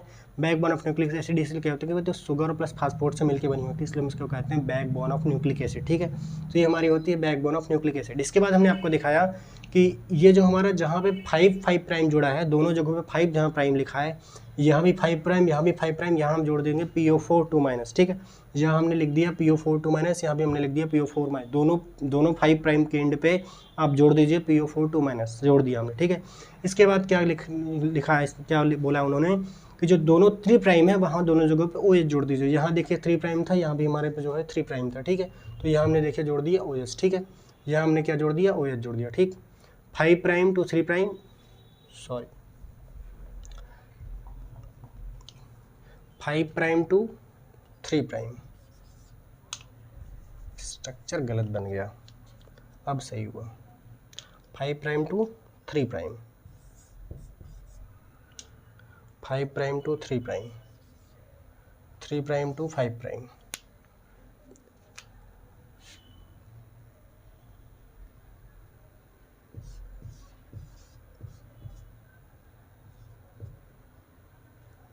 बस कुछ नहीं, परेशान मत होइए, सिर्फ सब सही है, कुछ गलत नहीं हुआ था, बस एक चीज़ अभी गलत हो गई थी रिसेंट में। हमने आपको क्या बताया अभी तक, सिर्फ 2 चीज़ें बताई अभी तक। पहली चीज़ है डबल हेलिकल स्ट्रक्चर होते हैं, हमने डबल हेलिकल स्ट्रक्चर बनाया। डबल हेलिकल स्ट्रक्चर के बाद हमने आपको पहली चीज़ जो बताई वाटसन एंड क्रिक मॉडल में, कि ये इसमें जो होता है, जो हमारी प्राइमरी चेन होती है, फर्स्ट चेन जो हमारी होती है, फर्स्ट चेन हमारी जो होती है 5 प्राइम टू 3 प्राइम जाती है। देखिए यहाँ 5 प्राइम टू 3 प्राइम आ रही है, जो सिर्फ ब्लैक है उसको देखिए 5 प्राइम टू 3 प्राइम। ठीक है, 5 प्राइम टू 3 प्राइम। इसके बाद जो हमारी सेकंड चेन होती है सेम इसके अपोजिट काम करती है। सेकंड चेन देखिए हमारी 5 प्राइम टू 3 प्राइम वापस जा रही है। हमारी फर्स्ट चेन क्या होती है, 5 प्राइम टू 3 प्राइम जा रही है, बट हमारी जो सेकंड चेन होती है हमारी 5 प्राइम टू 3 प्राइम वापस जा रही है। ठीक है, वो उधर से आती है, इधर से जाती है। ठीक है, सेम प्राइम जो हमारी सेकेंडरी चेन होती है प्राइमरी चेन के अपोजिट होती है। ठीक है, अभी तक हमने सिर्फ 2 बात बताई, जो डबल अल्फा हेलिकल स्ट्रक्चर बने होते हैं। ठीक है, डबल हेलिकल चेन होती है। दूसरी बात हमने क्या बताई, 5 जो हमारी फर्स्ट चेन होती है और सेकंड चेन होती है, जो हमारी प्राइमरी चेन होती है, जो 5 प्राइम टू 3 प्राइम जाती है, और जो सेकंड चेन होती है वो 5 प्राइम टू 3 प्राइम वापस आती है। ठीक, इसके बाद हमें तीसरी बात बतानी है, हमें वो ये बतानी है कि इसको हम क्या कहते हैं, इस स्ट्रक्चर जो हमारी चेन होती है, इसमें जो हमारा जो 5 प्राइम होते हैं, दोनों 5 प्राइम एंड पे जहाँ होते हैं, जहाँ पे दोनों 5 प्राइम होते हैं, यहाँ देखिए यहाँ 5 प्राइम है, यहाँ 5 प्राइम है, दोनों 5 प्राइम पे हम क्या जोड़ते हैं, PO4 2 माइनस। दोनों जगह पे हमने क्या जोड़ दिया, PO4 2 माइनस। दोनों हमारे जो 5 पॉइंट होते हैं, 5 प्राइम होते हैं, इसमें हमने क्या जोड़ दिया, PO4 2 माइनस। ठीक है, दोनों 5 प्राइम पे हमने क्या जोड़ दिया, PO4 2 माइनस। इसके बाद जो हमारा 3 प्राइम होता है, 3 प्राइम पे दोनों पे हम क्या जोड़ते हैं, OH माइनस। हमारा जो 3 प्राइम होता है इस पर हम दोनों पे क्या जोड़ते हैं, OH माइनस। इसके बाद हमने आपको क्या बताया कि इसमें जो होती है उसको हमारा जो ये सेकंड चेन होती है इसको हम क्या कहते हैं, इसको कहते हैं backbone of nucleic acid. Backbone of nucleic acid, backbone of nucleic acid क्यों कहते हैं, क्योंकि शुगर प्लस फॉस्फेट मिलकर बना होता है, इसको हम कहते हैं बैकबोन न्यूक्लिक एसिड। इसके बाद हमने बताया कि 1 से 2 के बीच जो जहाँ टर्न होता है, इस टर्न को हम क्या कहते हैं, ग्रू कहते हैं। क्या कहते हैं, ग्रू कहते हैं। स्पेलिंग हमने लिखी थी GROOV, ग्रू। ठीक है, इसके बाद जो हमने नेक्स्ट बात आपको बताई कि जो ऐसे स्ट्रक्चर बना होता है, इसके बीच में जो ऐसे ऐसे खाली जगह है, इसके बीच क्या भरा होता है, इसके बीच भरा होता है नाइट्रोजनस बेस। नाइट्रोजनस बेस का नंबर टोटल हमने कितना लिखा था, 10। जो हमारा बेस होता है इसको, इसका नंबर टोटल कितना था, नाइट्रोजनस बेस का 10। नाइट्रोजन बेस का जो टोटल नंबर था वो कितना था, 10 में हमने आपको दिखाया 1 से 9 तक यहाँ बनाया था। 10 हमने यहाँ नहीं बनाया था। 10 क्योंकि जब ऐसे वो मुड़ता है तो 10वां नंबर हमें नहीं दिखता है। ठीक है, तो 10 हमारी टोटल नंबर हो गया। ठीक है, इसके बाद हमने आपको क्या बताया कि इसकी जो टोटल लेंथ होती है, इसकी होती है टोटल लेंथ हमारी होती है 34 एंगस्ट्रॉम, 34 एंगस्ट्रॉम। एक ग्रुप से दूसरे ग्रुप के बीच की जो हमारी डिस्टेंस होती है इसको कहते हैं 34 एंगस्ट्रॉम। 34 एंगस्ट्रॉम। तो ये बताइए जब एक ग्रुप से 2 ग्रुप के बीच में जो हमारा टोटल नाइट्रोजन बेस नंबर होता है कितना होता है, 10। तो 34 को हमने 10 से डिवाइड किया तो 10 से डिवाइड करने हमारा कितना आया, 3.4 एंगस्ट्रॉम, 3.4 एंगस्ट्रॉम। 3.4 एंगस्ट्रॉम एक नाइट्रोजन बेस से दूसरे नाइट्रोजन बेस की जो हमारी क्या हो गई, दूरी हो गई। ठीक है, एक नाइट्रोजन बेस से दूसरे नाइट्रोजन बेस की जो हमारी दूरी हो गई कितनी हो गई, 3.4 एंगस्ट्रॉम। ठीक, इसके बाद हमने क्या किया कि यहाँ पे एंगल निकला रहा। ठीक है, एंगल हमने दिखाया यहाँ पे, देखिए कि एक ग्रुप से दूसरे ग्रुप के बीच का जो एंगल है हमारा वो कितना है, टोटल 360 डिग्री। ठीक है, 360 डिग्री हमारा जो है एक ग्रुप से दूसरे ग्रुप के बीच का जो एंगल आता है। यहाँ भी वही केस हुआ, एक ग्रुप से दूसरे ग्रुप के बीच में जो हमारा 10 नाइट्रोजनस बेस प्रेजेंट होता है तो हमने 10 से इसको भी डिवाइड किया। 10 से 360 को उसको 10 से भाग देने पे आया हमारा 3.36 एंगस्ट्रॉम, 36 डिग्री, मतलब 36 डिग्री। हमने क्या किया, 360 को 10 से भाग दिया, 360 को हमने 10 से भाग दिया तो हमारा टोटल कितना है 36 डिग्री, 36 डिग्री पर राइज बेस, 36 डिग्री पर राइज बेस, ठीक है। तो हमने आपको क्या दिखाया, टोटल जो हमारी लेंथ थी वो कितनी थी 34 एंगस्ट्रॉम, 34 एंगस्ट्रॉम को हमने 10 से डिवाइड किया तो हमारा कितना आता है 3.4 एंगस्ट्रॉम, जो हमारे एक नाइट्रोजनस बेस से दूसरे नाइट्रोजनस बेस की हमारी क्या हो गई लेंथ निकल के, डिस्टेंस निकल गई, ठीक है। इसके बाद दूसरी चीज़ हमने आपको दिखाया एंगल, एंगल जो होता है हमारा टोटल कितना, एक ग्रुप से दूसरे ग्रुप के बीच का जो एंगल होता है वो होता है 360 डिग्री, ठीक है, 360 डिग्री। 360 डिग्री में हमने फिर उसको जो है एक ग्रुप से दूसरे ग्रुप के बीच में सेम कहानी आ रही है, एक ग्रुप से दूसरे ग्रुप के बीच की जो हमारे टोटल नाइट्रोजनस बेस है वो कितने हैं 10 है। 10 को हमने 360 को क्या हमने 10 से डिवाइड किया, 10 से डिवाइड करने हमारा कितना आया 36 डिग्री, 36 डिग्री हमारा जो आता है एक नाइट्रोजनस बेस से दूसरे नाइट्रोजनस बेस के जो बीच का जो एंगल आता है, घुमाव आता है, जो कोण बनता है वो हमारा कितना होता है 36 डिग्री। अभी तक की कहानी में हमने आपको सिर्फ वाटसन और क्रिक के स्ट्रक्चर में बहुत ज़्यादा कुछ भी नहीं बताया, सिर्फ नॉर्मली सिर्फ 5 से 6 बातें बताई है। पहली बात हमने बताई है डबल हेलिकल चेन होती है, डबल हेलिकल चेन हमने बना के दिखाई। दूसरी बात हमने आपको क्या बताई कि जो हमारी प्राइमरी चेन होती है जे 5 प्राइम टू 3 प्राइम जाती है, जो हमारी सेकेंडरी चेन होती है सेम इसके वापस आती है, अपोजिट होती है, ठीक है। ये 5 to 3 जाती है, वो 5 to 3 वापस आती है, ठीक। दूसरी चीज़ हम इसमें हमने क्या बताई कि जो हमारी सेकेंडरी चेन होती है इसको हम क्या कहते हैं न्यूक्लिक की बैकबोन कहते हैं, ठीक है। न्यूक्लिक एसिड की हमारी क्या होती है बैकबोन होती है हमारी सेकेंडरी चेन जो होती है, ठीक है। तीसरी इस बात हमने आपको क्या बताई कि दोनों 5 प्राइम पे हम PO4 माइनस जोड़ते हैं, इधर भी 5 प्राइम पे हमने PO4 माइनस जोड़ा, उधर भी 5 प्राइम पे हमने PO4 माइनस जोड़ा। तीसरी बात हमने क्या बताई आपको कि दोनों 3 प्राइम पे हम OH जोड़ते हैं, दोनों 3 प्राइम पे इधर भी हमने OH जोड़ा, उधर भी हमने OH जोड़ा, ठीक। इसके बाद हमने बताया कि जो हमारे बीच में एक जो ऐसे घूमते हैं तो उनके बीच में जहाँ घूमते हैं उसके जो बीच में जो उस चीज़ को जो जहाँ पे दोनों मिलते हैं उसको हमने कहा था, उसको नाम हमने रखा ग्रूव, GROOV, हमने यहाँ लिख दिया ग्रूव, ठीक है। इसके बाद हमने बताया आपको कि एक ग्रुप से दूसरे ग्रुप के बीच में जो जगह होती है, जो खाली जगह होती है, इसमें कुछ भरा होता है। ये जो भरा होता है इसको हम कहते हैं नाइट्रोजनस बेस। नाइट्रोजनस बेस का टोटल नंबर जो होता है उसको हम वो हमारा बेस का नंबर होता है 10। जो हमारा इस ग्रुप एक ग्रुप से दूसरे ग्रुप के बीच में जो जगह होती है इसमें जो हमारा भरा होता है नाइट्रोजनस बेस। नाइट्रोजनस बेस का टोटल नंबर हमारा होता है एक ग्रुप से दूसरे ग्रुप के बीच में 10, ठीक होता है, 10 होता है। इसके बाद हमने आपको क्या बताया कि जो हमारा इसमें एक ग्रुप से दूसरे ग्रुप के बीच की जो हमारी लेंथ होती है 34 एंगस्ट्रॉम। 34 एंगस्ट्रॉम जो हमारी होती है एक ग्रुप से दूसरे ग्रुप के बीच में क्या होती है हमारी लेंथ होती है। बट हमारे एक ग्रुप से दूसरे ग्रुप के बीच में हमारे क्या होते हैं 10 क्या होते हैं हमारे प्रेजेंट होते हैं नाइट्रोजनस बेस। तो हमने क्या किया 34 एंगस्ट्रॉम को 10 से डिवाइड किया, 10 से डिवाइड करने पर हमारा जो आया 3.4 एंगस्ट्रॉम, ये हमारे एक नाइट्रोजनस बेस से दूसरे नाइट्रोजनस बेस की क्या हमारी निकल गई डिस्टेंस, क्या हमारी क्या निकल गई लेंथ। पहली चीज़ हमने क्या निकाली लेंथ, टोटल कितनी थी 34 एंगस्ट्रॉम, हमने 10 से भाग दिया तो कितना है 3.4 एंगस्ट्रॉम। सेम दूसरी कहानी क्या रही कि हमारा जो टोटल एंगल रहा, एंगल हमारा कितना रहा 36 डिग्री, ठीक हो 360 डिग्री, 360 डिग्री जो हमारा टोटल एंगल रहा। इसके बाद हमने इसमें भी क्या किया कि इसमें एक ग्रुप से दूसरे ग्रुप के बीच का जो टोटल एंगल रहा वो कितना रहा 360 डिग्री, 360 डिग्री जो हमारा एंगल रहा। इसके बाद हमने क्या किया इसमें जो है इसमें भी सेम वही कहानी, एक ग्रुप से दूसरे ग्रुप के बीच हमारा क्या होता है 10 नाइट्रोजनस बेस होते हैं। हमने 10 से इसको भी डिवाइड किया तो हमारा जो आया वो आया 360 डिग्री, मतलब एक नाइट्रोजनस बेस से दूसरे नाइट्रोजनस बेस की जो दूरी हुई है कितनी हुई 360 डिग्री, ठीक। तो वाटसन एंड क्रिक मॉडल हम आपको समझ में आ गया। वाटसन एंड क्रिक मॉडल में कुछ भी नहीं था, बस नॉर्मल बात थी। पहली बात है डबल हेलिकल चेन होती हैं। दूसरी बात क्या होती है इसमें जो सेकेंडरी चेन होती है इसको हम क्या कहते हैं न्यूक्लिक एसिड की बैकबोन कहते हैं। प्राइमरी चेन जो हमारी होती है 5 प्राइम टू 3 प्राइम जाती है, और जो हमारी सेकेंडरी चेन होती है सेम उसके अपोजिट होती है, वो 3 प्राइम टू 5 प्राइम उधर से वापस आती है, ठीक है। वो 5 प्राइम टू 3 प्राइम उधर से वापस आती है, ठीक। जो हमारी प्राइमरी चेन होती है 5 to 3 जाती है, जो सेकेंडरी होती है 5 to वापस 3 आती है, ठीक। इसके बाद दोनों 5 प्राइम पे हमने क्या जोड़ा PO4 माइनस जोड़ दिया, और हमारे दोनों जो 3 प्राइम थे वहाँ पे हमने OH जोड़ दिया। इसके बीच हमने इसके बाद हमने क्या बताया कि एक ग्रुप एक जो नाइट्रोजन बेस से दूसरा नाइट्रोजन एक जो चैन प्राइमरी चैन सेकेंडरी चैन से जहाँ ऐसे घूमती है इस जगह को हम कहते हैं ग्रुप, हमने नाम रख दिया ग्रुप। इसके बाद हमने सिर्फ इतना बताया कि एक ग्रुप से दूसरे ग्रुप के बीच में जो हमारा जो भी प्रेजेंट होता है इसको हम कहते हैं नाइट्रोजन बेस, इसका टोटल नंबर होता है 10। इसके बाद हमने इसका टोटल आपको लेंथ दिखाया कि एक ग्रुप से दूसरे ग्रुप के बीच में आ रहा था 34 एंगस्ट्रॉम। हमने एक ग्रुप से दूसरे ग्रुप के बीच में जो टोटल लेंथ थी इसको 34 एंगस्ट्रॉम 34 एंगस्ट्रॉम थी। इसको हमने 10 से डिवाइड किया, 10 से डिवाइड करने का कारण ये था कि एक ग्रुप से दूसरे ग्रुप के बीच में जो हमारा नाइट्रोजन बेस का टोटल नंबर था वो 10 था। तो टोटल कितना आ गया 3.4 एंगस्ट्रॉम में हमारा क्या हो गया एक नाइट्रोजन बेस से दूसरे नाइट्रोजन बेस की क्या हो गई, लेंथ निकल गई, ठीक है, दूरी निकल गई एक नाइट्रोजन बेस से दूसरे नाइट्रोजन बेस की। सेम ऐसे ही हमने इसका कोड निकाला, एंगल निकाला। एंगल के लिए एक ग्रुप से दूसरे ग्रुप के बीच का जो एंगल रहा वो कितना रहा, 360 डिग्री, ठीक है, 360 डिग्री। तो इसमें भी से हमने यही किया कि 10 हमारे नाइट्रोजन बेस प्रेजेंट है, तो हमने इसका क्या किया, 10 से डिवाइड किया। 10 से डिवाइड करने पर हमारा क्या आया, 36 डिग्री क्या आया, एक एंगल से दूसरे एक नाइट्रोजन बेस से दूसरे नाइट्रोजन बेस का जो एंगल आया बीच का वो कितना आया, 36 डिग्री। एक नाइट्रोजन बेस से दूसरे नाइट्रोजन बेस के जो बीच की लेंथ आई वो कितनी है, 3.4 एंगस्ट्रॉम, 3.4 एंगस्ट्रॉम एक नाइट्रोजन बेस से दूसरे नाइट्रोजन बेस की जो बीच की आई दूरी आई। बट 360 जो 36 हमारी टोटल इसकी एंगल थी, इसमें जो है 36 जो हमारा आया, ठीक है, 36 डिग्री हमारा क्या है, एक नाइट्रोजन बेस से दूसरे नाइट्रोजन बेस की जो है एंगल निकली, ठीक।